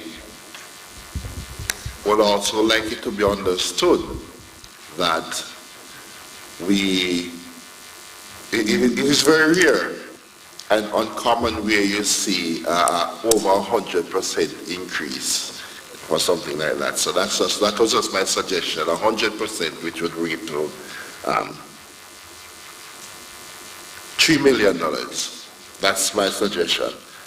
Because I also realize that the disability assistance, I don't know why that is decreased, but that have decreased from $1 million to 200 and something thousand. I'm not certain for that decrease also, but that was decreased to that amount. Just hold on, sir.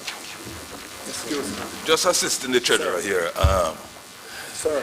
The increase, it is not really a decrease. We bring it back to where it were. So the amount that you see there would make the difference or to add to the existing. Turn off your mic in the process now. And listen to the response. It is not really a decrease, but the amount that was allocated last year was not completely utilized. So we bring it back to the level at which it was. So it's really the difference to make it back to the, I think the 1 million that was there before. In regard to both, in regard to the the Disaster Relief Fund and the Disability Assistance Fund. They are more that year. We still have a left back, and therefore this is bringing it back to what it was last year. Am I clear? So there's no decrease in the amount of funds? Am I clear? Yes, I understand that part. Also the ATM fraud provision. Yes. You know, cybercrime is a big issue now, and the cost of insurance is way above our level. So we decided to what we call maintain our own insurance, so to speak. So if a member was defrauded and make a genuine claim, remember, I use the word, I try to qualify by saying make a genuine claim, because we have some persons who make claim because of their own carelessness. We really don't refund those. So after completing the investigation, if we are satisfied that the claim is sincere, then we will refund it. We have proposal on the, well, you have JCIA here, who is Mrs. Thompson. I know perhaps she will not enjoy this conversation here, because she had presented to us a proposal. But one of the issues we find with the proposal for us to have an insurance is really a single complaint would have to be at the value of 10,000 US. And we have never had a complaint that even summation, in the summation form, amount to that. So we have to put it aside and provide our own, what we call insurance, so to speak. So we are self-insured. That's what the fund is for.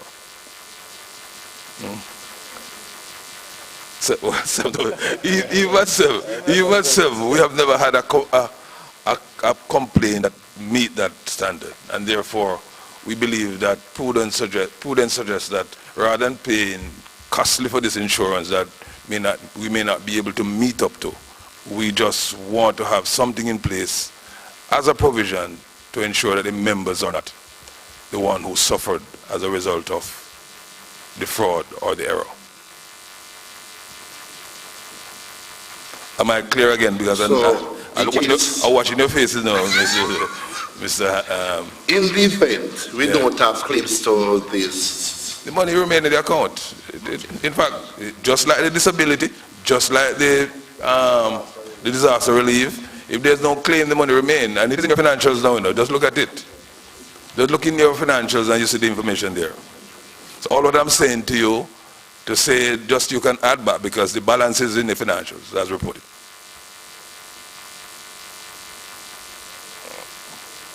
In fact, I'm going to find a line for you and tell you what. So give me some time to look at it. But in the meantime, let the debate continue.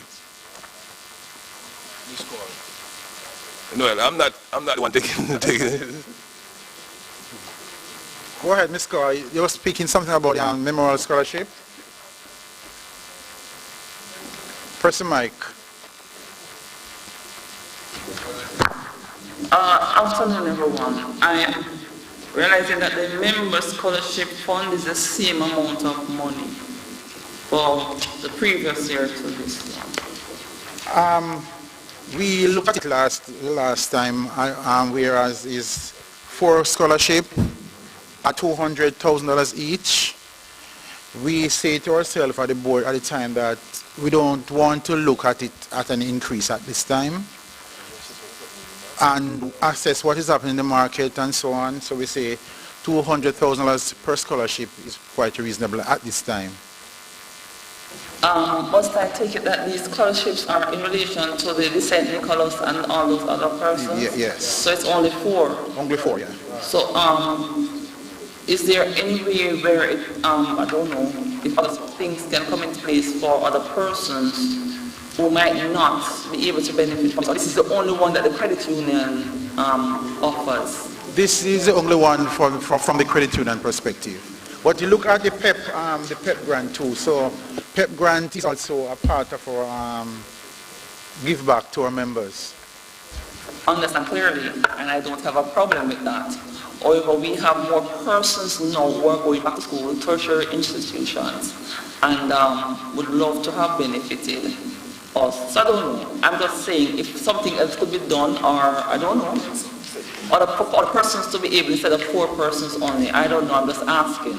And remember, from where we sit, it's only 4 scholarship at the time we looked at for past member, for past. Really to recognize some of your prominent directors or past contributors.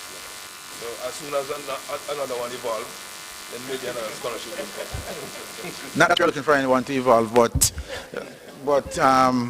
in any way, but based on the scheme of things, we are just looking at these 4 for now. Okay, so could it be increased and 2 other more persons or 1 more person added to those 4 make it 8? Could that happen?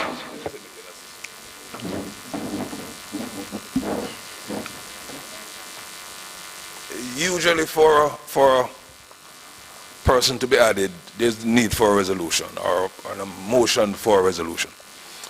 So, but sometimes you have to guide it by the wisdom of your board of directors who at the onset or the beginning would formulate a motion for adoption or approval of you.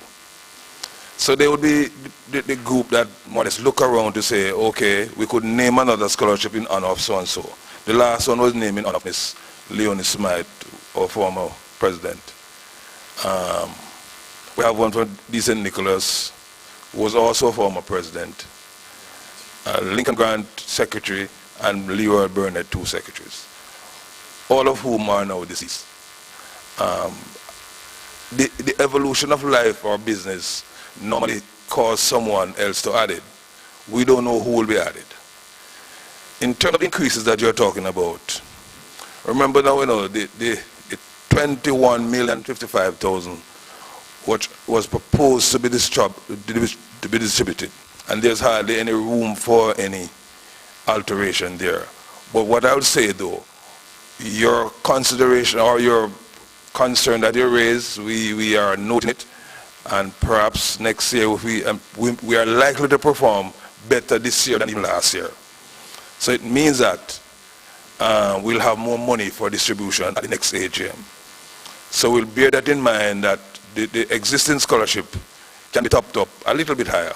Because last year we did it, the year before we did it, it was 100,000, and we present it now with this total, we increase it by 100%. So you may find that next year when we find ourselves in a position to give more money or to get more money, then we can do more. But we are actually on the improvement in terms of profitability. So I said, just have some patience. All right, but it is noted. Okay, sir, most definitely we'll have that patience. Any other questions? At this time, I put the resolution for adoption. If there is no other comment. Moved by Cesar Sines. Seconded by Ivan Wright. All in favor? Those against? The ayes have it. Now, in keeping with in fixing the maximum liability, in keeping with the rule, with Rule 69, your board of directors proposed that the maximum liability for the loans to the board that the board of directors may borrow is to be set at 16 times the society's capital and reserve fund. Page 93. The same page, read the resolution. Those in favor? Those in favor for a maximum liability 16 times the society capital? One question. Yes, sir. What was it before? The same thing. The same. In fact, it is really in the rule. In the rule. Look in the rule book. It's a formality. Thank you. Well, maybe again, you need to explain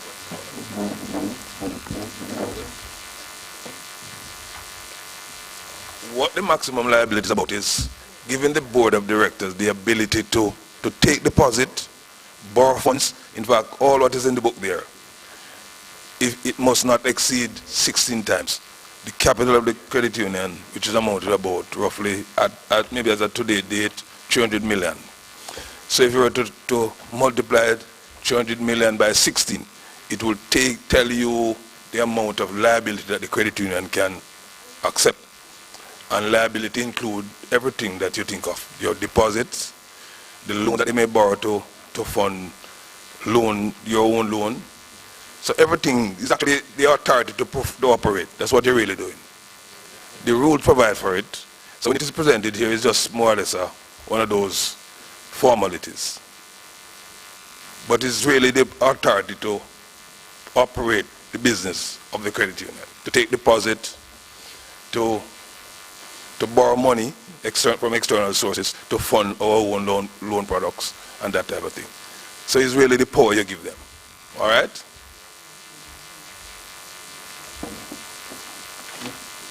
At this time, I'm going to hand over back to our president. Maybe you may hear a surprise that maybe keep you bubbling to Monday morning or next week. So, Mr. President, come with the gift, the surprise. Thank you, Treasurer. And I think you navigated well, and we are indeed delighted for the participation. We want the participation. It is your money. You are the one that employs us, and so we really want for that sort of a discussion to take place. Now, what Mr. Hunter mentioned a while ago speaks to surprise, and not really a surprise, but when that item one at the same page 93, that's what Mr. Hines, Cecil Hines. Is it Cecil Hines? Yes, sir. Okay, good. And I like your participation. Right, you're sort of taking over from Miss Lady from St. Anne and Derek Brown. So when I see Derek Brown, I let him know that his son was here. All right. So dividend on permanent shares, that 12 million, we are going to give you back something in terms of cash in your hand. And yes. And so that 12 million will be split in 50-50. So 50% of it will go to your personal card, ATM card, or your deposit, and the rest will go to your existing permanent shares. So back to school time and all that is happening, something will be there for you from that perspective.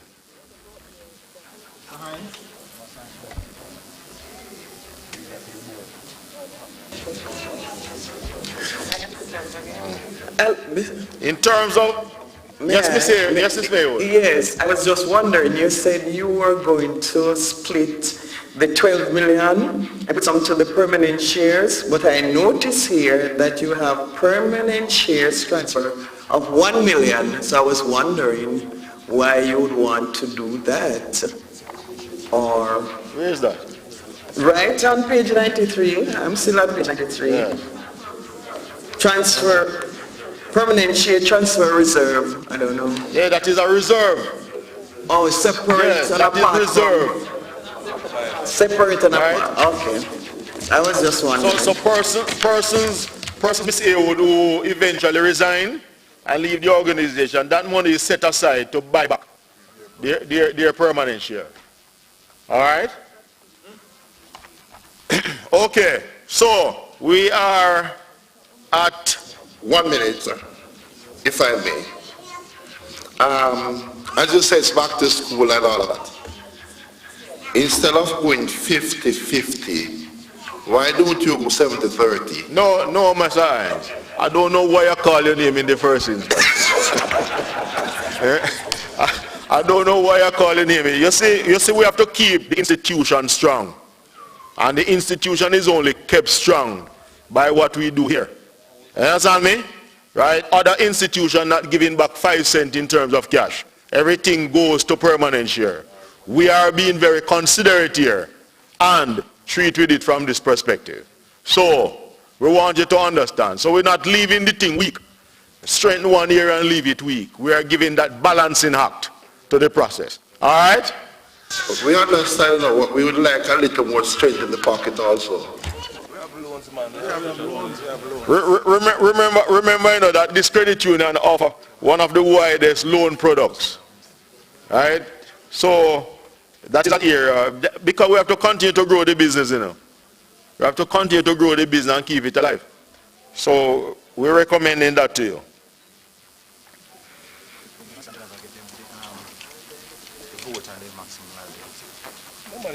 Yeah, it's just, that's all right.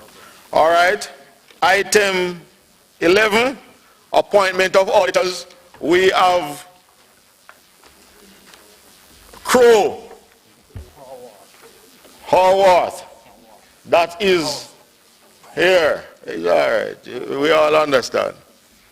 And so, is it that we ask that we are recommending that we allow the board to engage? So this is the proposal we are putting forward for the auditors to be Crow,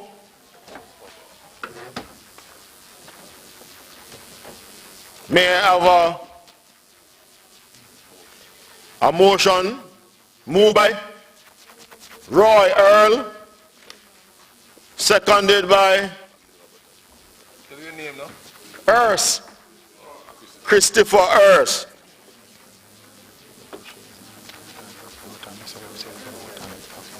All right. All in favor? Any against? The ayes have it. That 50-50 that I had mentioned earlier, we just want for the adoption of it. Moved by, who is that? Darren White, seconded by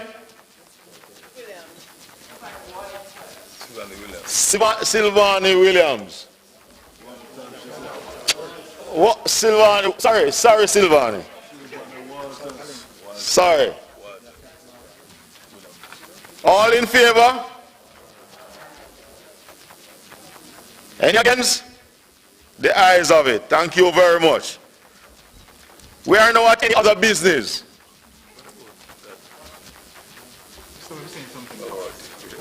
I'm not reach out to it. Any other business? You have anything? Has any other business? All right. So we go to item 13, awards. Is there? Yes. So we're going to awards. But is there any other matter that you want to raise at this point under any other business?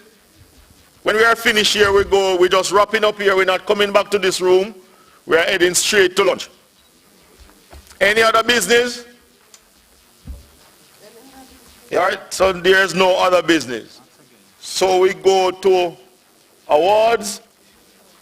Sir Bramfield, Chief Executive Officer, please take the podium, sir.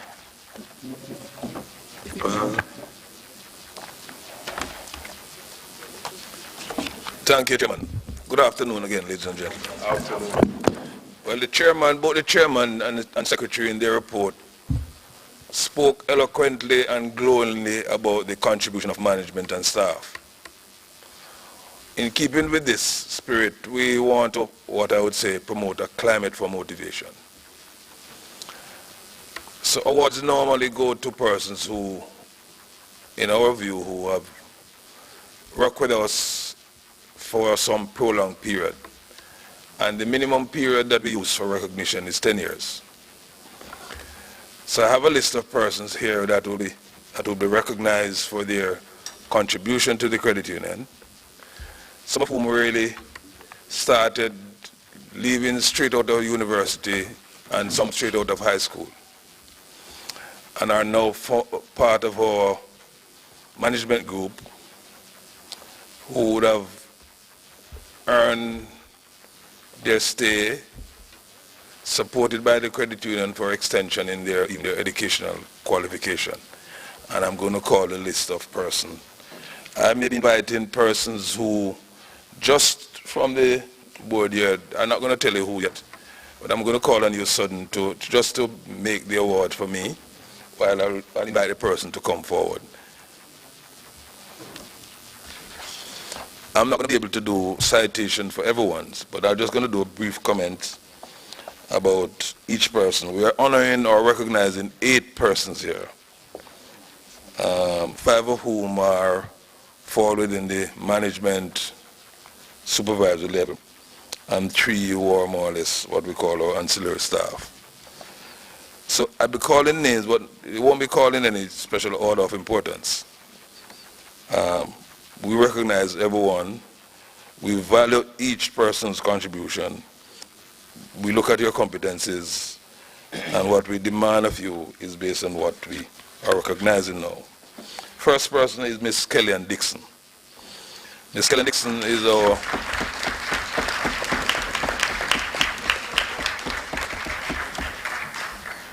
Miss Dixon is our marketing and communication manager, and she has served the credit union for 11 years, over 11 years.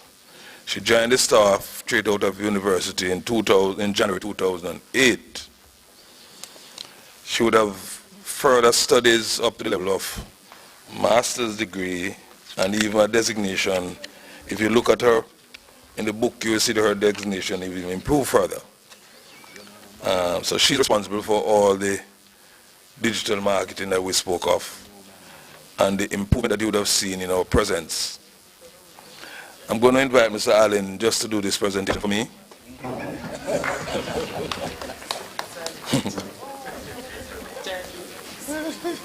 And Ms. Harry will be the support of will be giving the awards to Mr. Allen.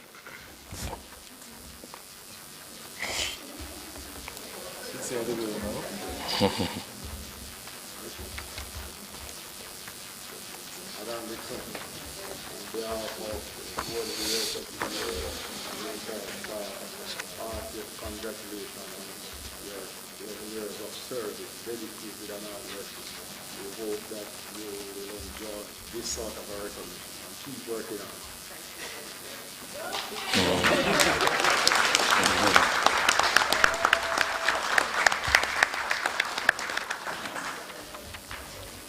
The next person is Miss Yannick Watson.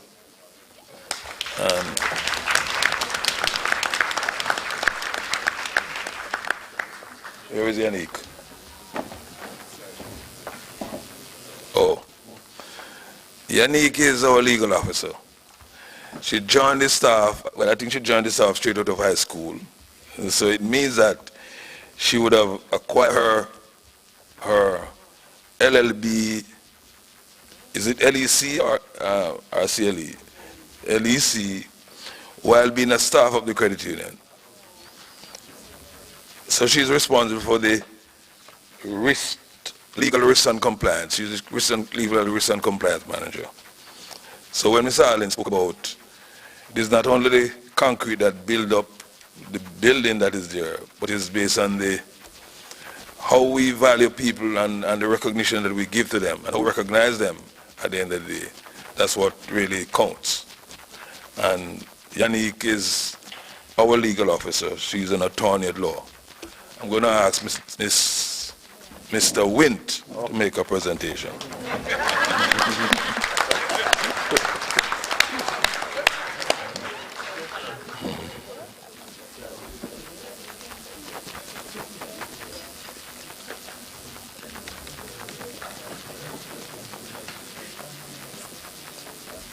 No, man, hurry up, man.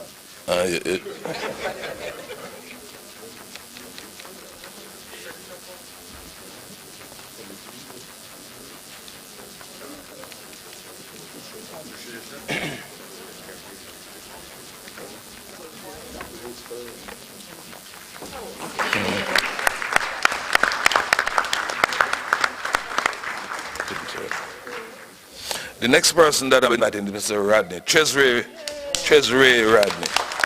Where's Treasury? Yeah. And Yannick joined the staff in October 28. No, I realized I omitted to say that. Okay. In October of 2008, Mr. Radney on the other hand, joined the very day, I think they started the same time. The same day? See? Oh, okay. But they started very same month. But Mr. Rodney, again, came out of high school, joined the staff at the credit union, and he's now the information technology manager.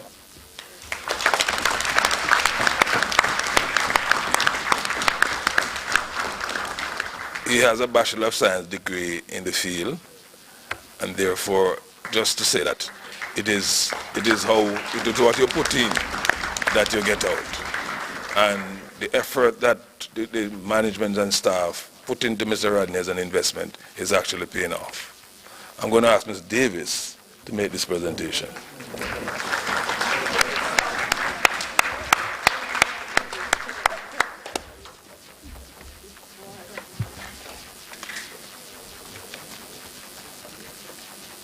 She's ready.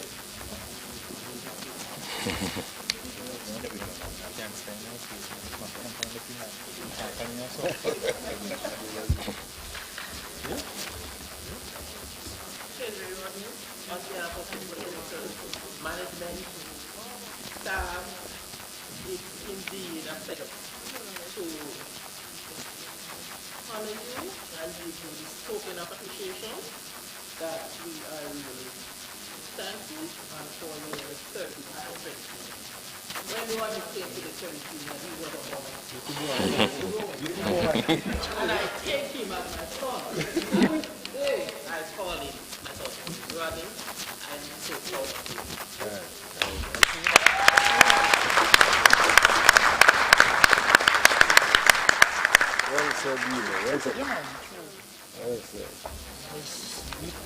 Alisa Graham Carter. Wait, I've not seen her. Oh.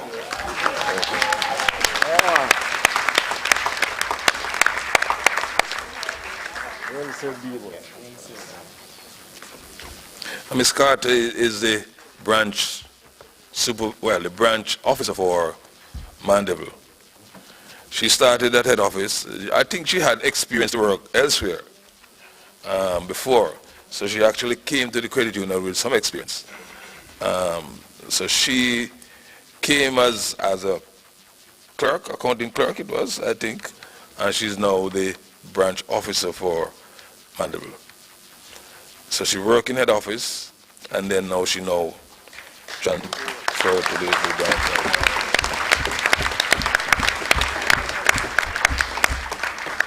She joined the staff in October of 2008 as well, and she has given the 11-year service. I'm going to invite, and I'm going to call randomly now, I'm not going to look at anybody. I'm going to ask Mr. Davis, since he's at close to the end there, to come and give Ms. Graham this.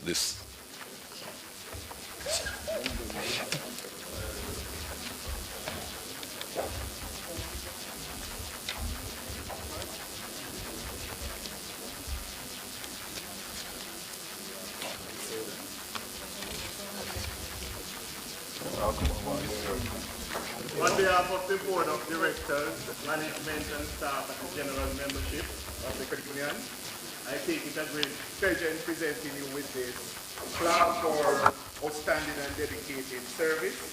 I know you will continue to do well and to make you, your family and the credit union proud. Thank you.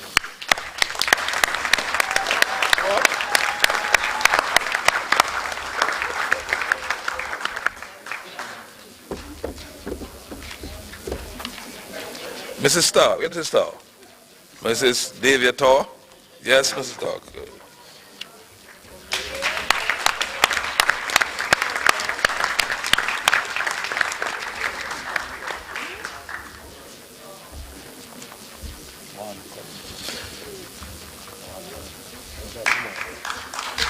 And I'm going to ask Mr. Lewis up here.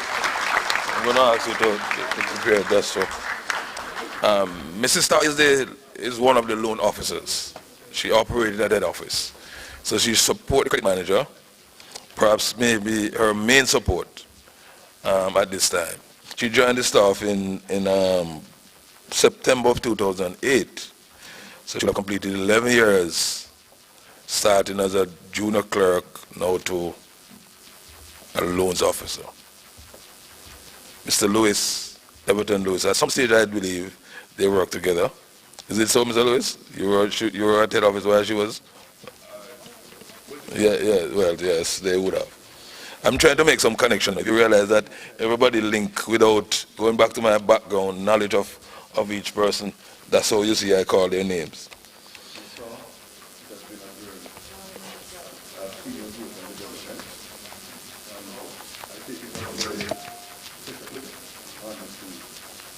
Work together, and I've seen your work and will continue to do, and I'm sure you're going to get far in this job. So the duty and the board, staff, and the general membership very well continue to do so further.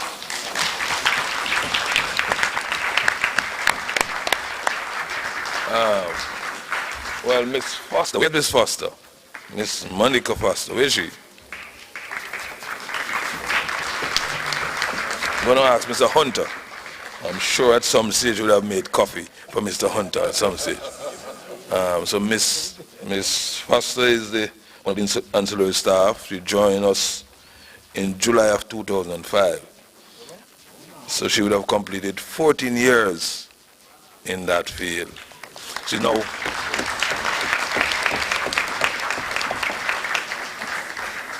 She's now at the Portmore branch. Mr. Hunter? Okay.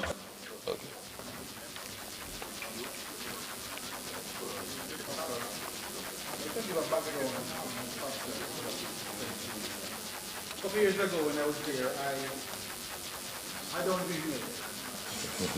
And when she makes my coffee, I don't drink coffee. So Mr. Hunter, what do you want to see? Black, green tea without sugar. So look at me, Mr. Man can't do that. And from that day until today, whether I can't go to the tune and do the first step in our cup of tea, Mr. Hunter, as usual, I said yes. And this factor is a great journey. I really appreciate being there for 2 years or more, and I've seen a development. So on behalf of the Credit Union, the Board of Directors, staff, and the membership, so thank you. So thank you for our appreciation and continue to do your work. Very good, George. Very good.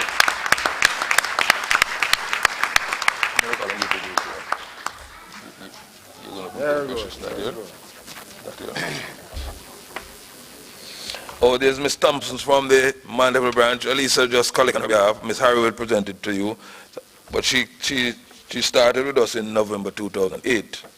She'd have completed 11 years. She's not well, but we are here recognizing her for her contribution as one of the ancillary staff at one of the branches, which is the Mandeville branch. So Ms. Harry will just, for the purpose of formality, we'll just give Elisa for her to further hand it over to Ms. Thompson. Mrs. James from the truth is at home. Mr. Hunter should be the man still. Miss James, where's Miss James? Mrs. James, Miss Michelle James? Okay. Mr. Hunter made a request to deliver this one. Perhaps he's the first supervisor for her at the St. Mary branch, and he claimed privilege to deliver that for us. She joined the team in March 2009, completed 10 years. So on behalf of the public sector employees credit union, she is the final person. 2009, when Mr. Brownfield said to me that Mr. Hunter, you must go to St. Anne. Never been here to work before, and I said I need a support staff. I need that very staff. And I checked around, I asked questions, person giving me names, and I said to myself, I do my background check. I called somebody and said to her that I knew that I was very proud of the time. And so Mr. Hunter, I have a lady time to you. I don't know her, but I've been seeing her work at somewhere, and I like her deed. And I called her and I interviewed her. And I told her that I don't work in dirty things. And I don't like X, Y, I don't like things. Are you open this? And up to today, I understand that the pension brand in Region 2 is one of the best kept brands in Britain.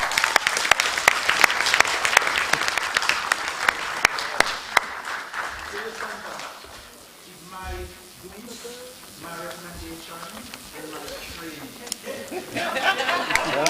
That's clear one. Good morning. When I came to the office, the work must be done, and she has delivered.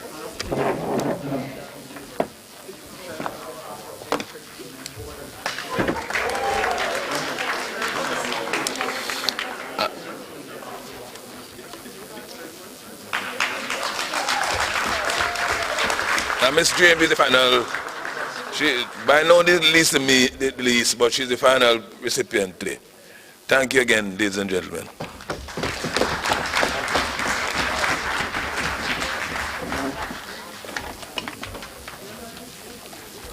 Thank you. And I am rather happy. Congratulations to all the awardees. They have all earned it. Give them a hell of a round of applause. Yes. Congrats. Right. You see, we really don't know our journey. You don't know where you'll end up. But what is crucial is for you to remember where you started. And if you remain focused and diligent, then things will definitely happen for you. Congrats to all the persons in that area. And I am happy too that the CEO got the chance to come up here and to speak at length on those awards. So we now have the drawing of prizes. Yes, we're ready. Yes, where's the bag? Box. Yes, we're moving, we're moving because somebody tell me that it's lunchtime.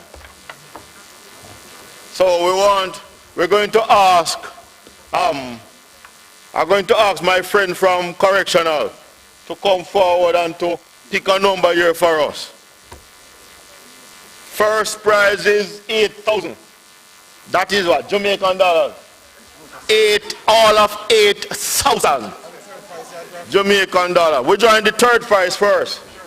Third prize first. And the third prize is what? 4,000. 4,000.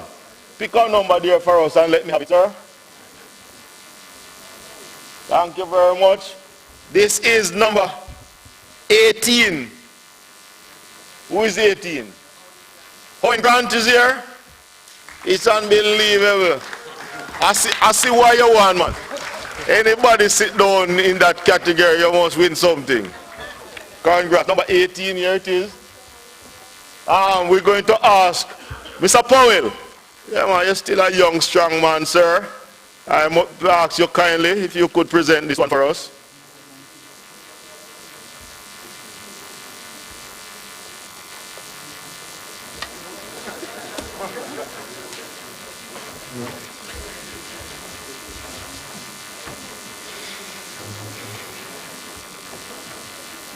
So Mr. Grant came here and he's walking out with $4,000.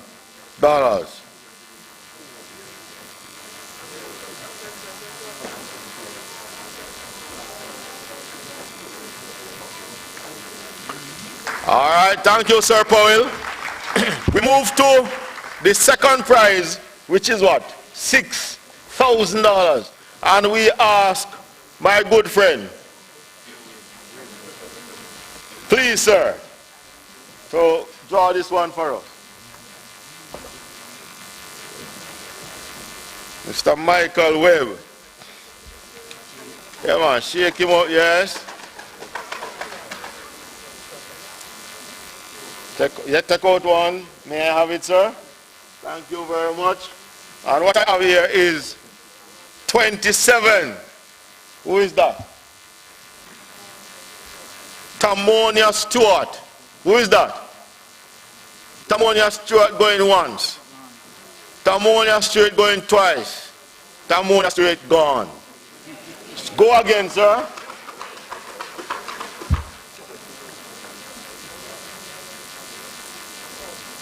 I have number 53. Verona Seymour. Ha, ha, ha, ha.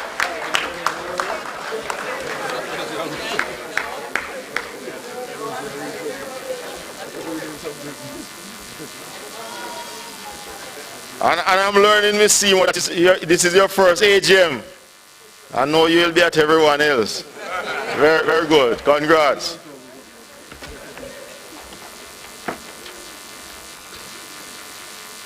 Yes, we're moving along. Lunchtime is right on us. So we move now to the first prize. All of $8,000.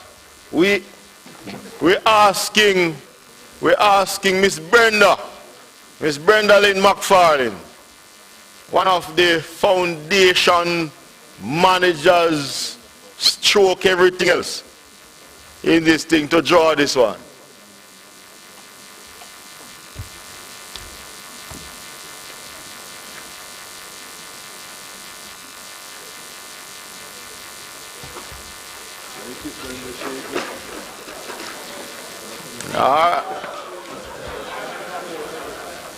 Alright, you have to put them back in.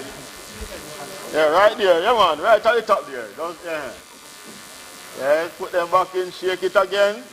Alright, and then pluck one. Huh?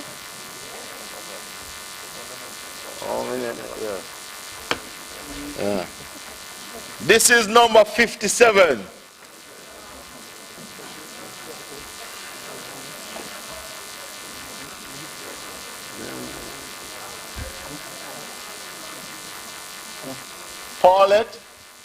Paulette Smith Mullins. Where's Paulette? Come here, girl.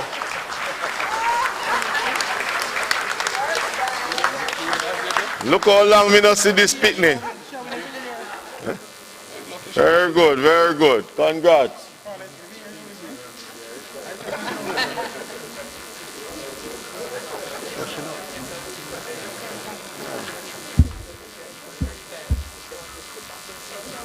Yeah.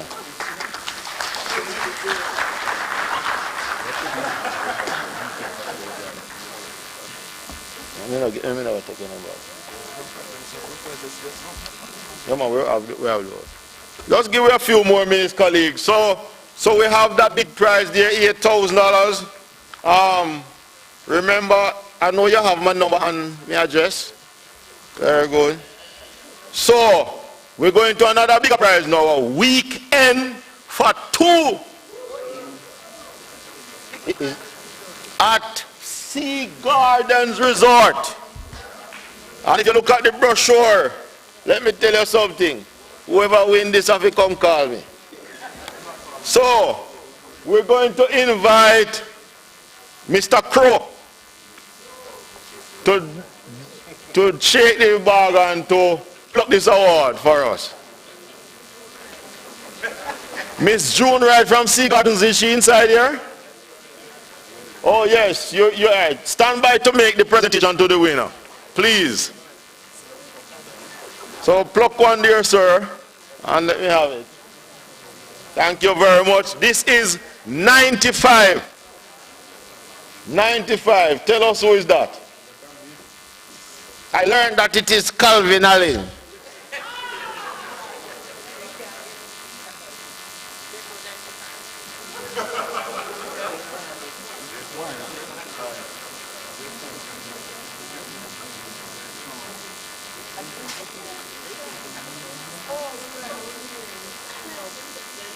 All right, the auditors are verifying something there.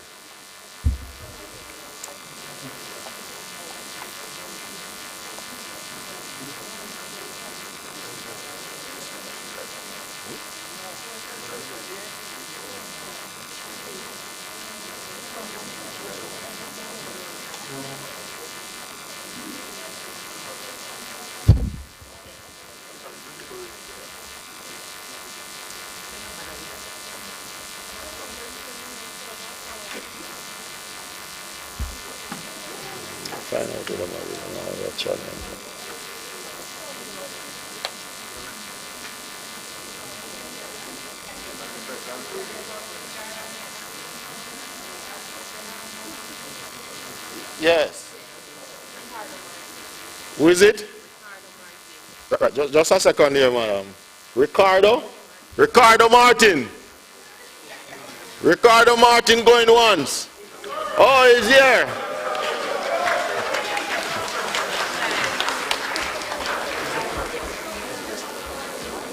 But hold on, Martin. No, you're alone, Mrs. Sit down around there, sir.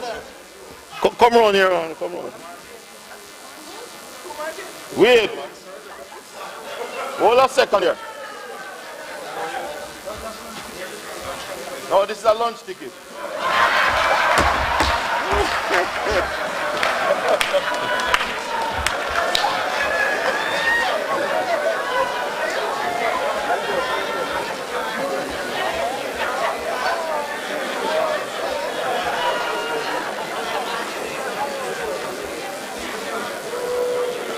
Thank you very much, madam. Next year, Mr. Martin, you will be designated to come back and tell us about Sea Gardens. Oh, very good.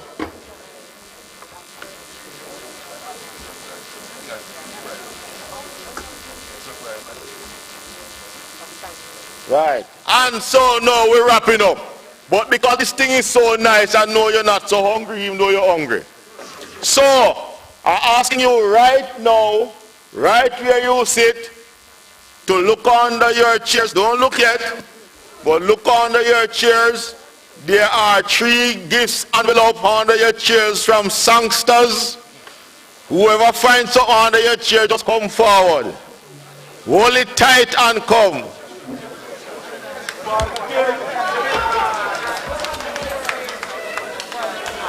All right, yeah, man. Yeah. Okay, yeah. Yeah, man. Anybody, if you find it, come forward, please. Come, young boy.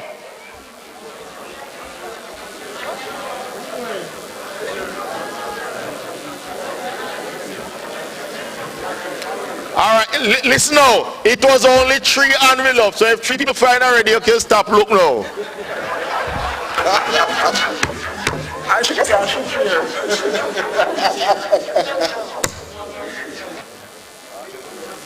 What? Each. So let me tell you, for those who can't see from far, it is all of 5,000 Jamaican dollars. 5,000 Jamaican dollars in it to assist with back to school. Congratulations. Congrats. Whole heap of money. If I even 3 book it can buy. Or 1.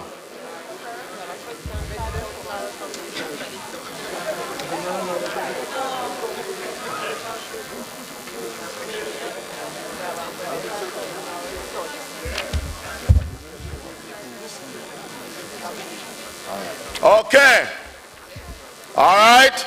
I need some help now from my colleagues here in order to, this is a question and it values $5,000. But you know, Sir Webb, as a man with a very eagle eye, we would mind if you stand up here so for me, please. I'm just requesting your service. We just want to see which hand go up first and so that we can, you know.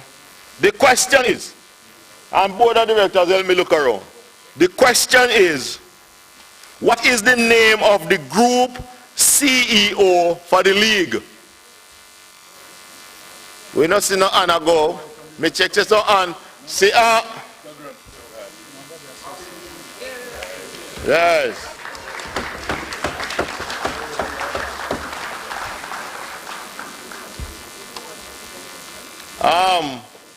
Sir Webb, seeing that you are up here, could you just present for us, please? Thank you. Robin.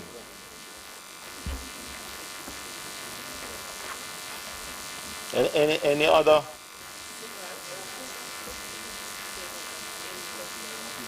All right, so we have 3, those baskets are courtesy of? Right, 3 baskets over here, courtesy of our very credit union here. Sir, we have no silver, please. A young strong man like me, man. Thank you very much. What is the date? What date was the name of the credit union changed to Public Sector Cooperative Credit Union Limited? Who put up the hand first? Come on, stand up and tell me then now. October when?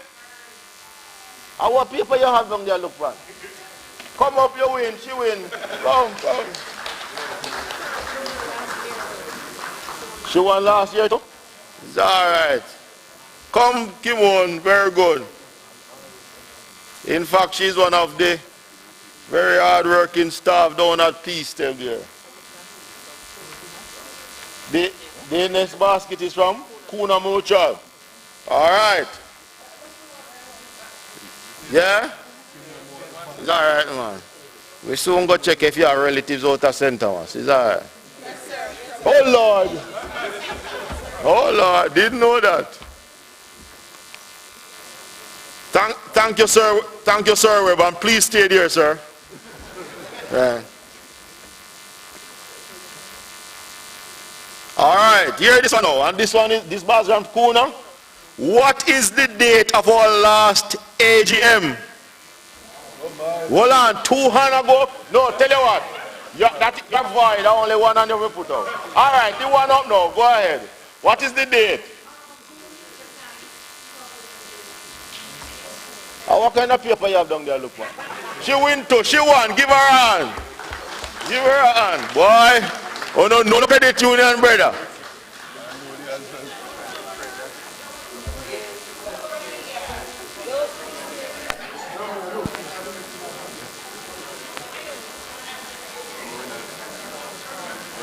Alright, Silvan, let me make sure we look everywhere. Board of directors, that's why I ask you, help me to look as to the ongoing. And we have one final basket?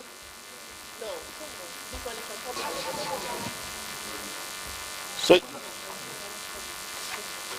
you have two more baskets or just one? One more from Kuna. So this one, another basket here from our very credit union here. And here's the question. Who can become a member of the Public Sector Employees Cooperative Credit Union Limited? You have to redo it. You have to wait until the question finish. And somebody asks another question. How many branches of the credit union have and what is the address for those branches? No, hold it there. Hold it there. I am working with the direction from our goodly gentleman from the league. So what you say, sir, Webb? I will go with your direct. You will take that lady? How many branches? And the addresses? No. Silvani, the question is twofold. How many branches and their addresses? Huh? No. How many branches and the addresses?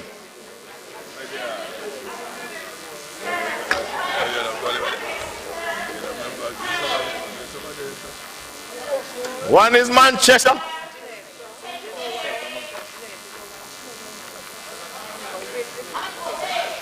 Hold on, Silvani. Right you are? She just named me parish them. She didn't name the address. Eh? Alright, Auditor, what you say? I give her. Alright, come Silvani, come. Come Silvani, you can't come here every day.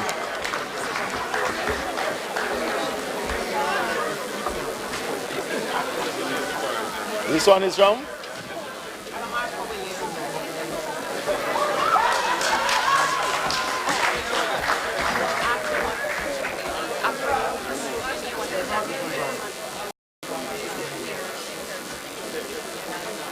Alright, so the final, thank you, sir Webb. Don't move yet, sir Webb, stay there, thank you. The final one is from Kuna Caribbean, and Mr. Marco Williams is here to present this one. And so what we want for you is to tell us the abbreviated term kuna. What does it mean? You know, I'm going to go up. Where they hand them there? No, I'm not taking a stenographer. He's a member? You can't take him? All right, my brethren.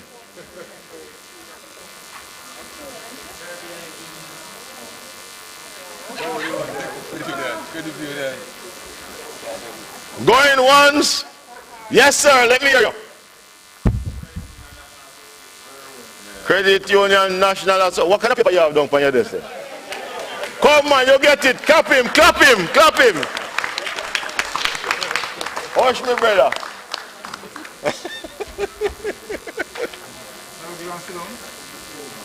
Thank you very much, sir. Really appreciate it. We finished. Yes. All right. So, voter thanks is coming up in 2 minutes time, but we are going to use this 2 minute slot to just ask Miss Wright from Sea Gardens. We're giving her just a 2 minute slot to say something about Sea Gardens. Please go ahead, madam. Thank you, Mr. Moderator, and I'd like to thank also the executives of the Public Sector Employees Cooperative Credit Union for allowing Sea Gardens to collaborate with you on what we think is a delightful initiative. We are offering all members of your credit union and all of the affiliate companies of the Jamaica Cooperative Credit Union League a committed, dedicated, year-round rate. We have no blockout periods, especially for our hard-working members of the credit union. At any time that you call, you will be getting a rate that is significantly discounted. It's more than a 65% discount off our regular rates. In addition to which, you will have extra benefits, such as every time you use your access card, and I understand a credit side is to be added soon, well, you can use your access debit card to pay for your vacation at the Sea Garden Beach Resort, and each time you swipe your access card, you will be earning points that begin at 10,000, at 70,000, which is easy to accumulate, because if you stay above 3 nights, you're close to 70,000. You'll start earning free nights. That's part of our loyalty program exclusively with the credit unions. And I just want to tell you a little bit about Sea Gardens in less than 30 seconds. That's the length of our video commercial.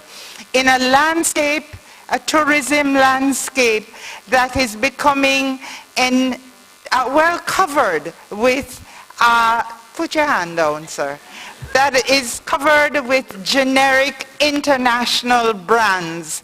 We maintain an authentic brand Jamaica 200-room, all-inclusive, family-owned and operated resort.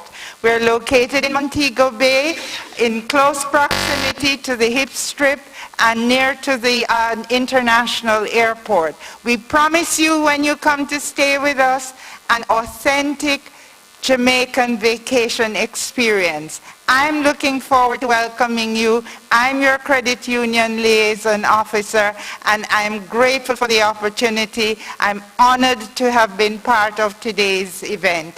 Thank you so much for having us. Thank you very much, and she's true to her word. 30 seconds at the last check. Sea Gardens, the brochures are here. They are also on the outside. You can check it out. And we all are hard-working people. We deserve a break at times. I will now invite Andrew Johnson, one of our board of directors, to move the vote of thanks.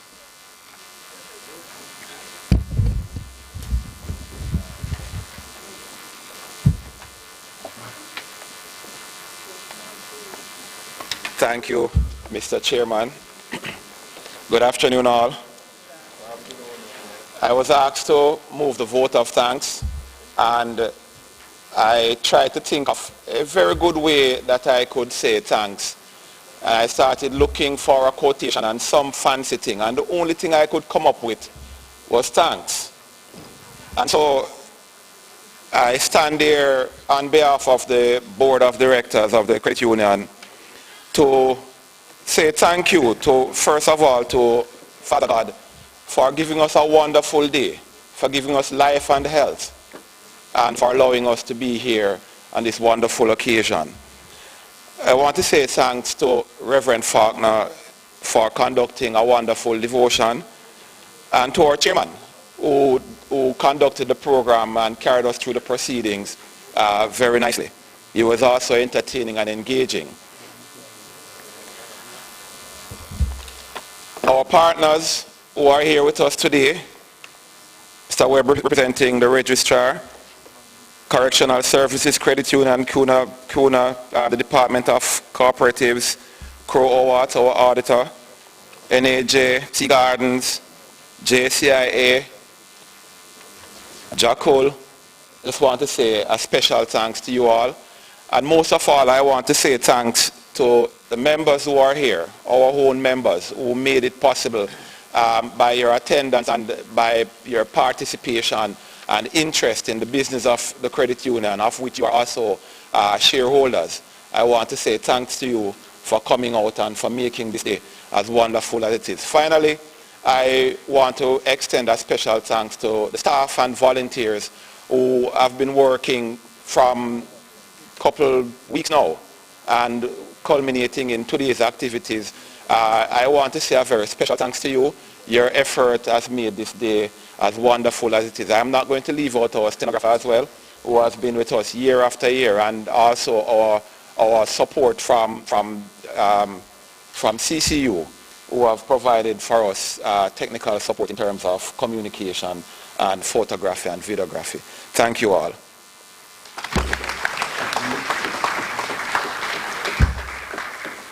Thank you, Sir Johnson.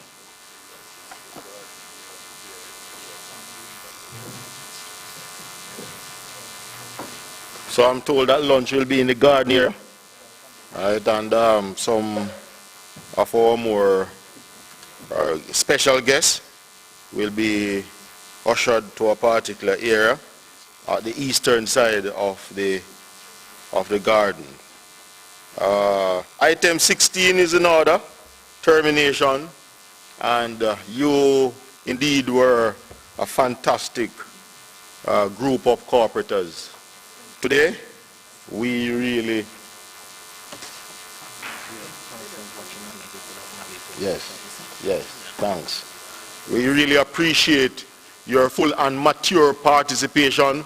We want to thank those persons that are still engaged online, enjoying today's activities.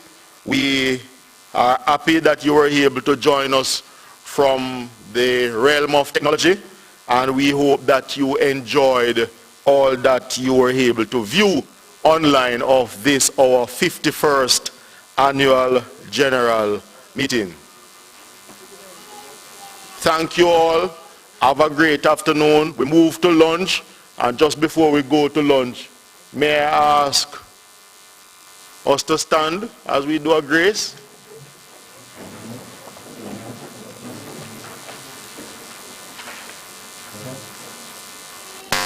For what we are about to receive, O Lord, we give you thanks, and we pray that you may bless it to our bodies,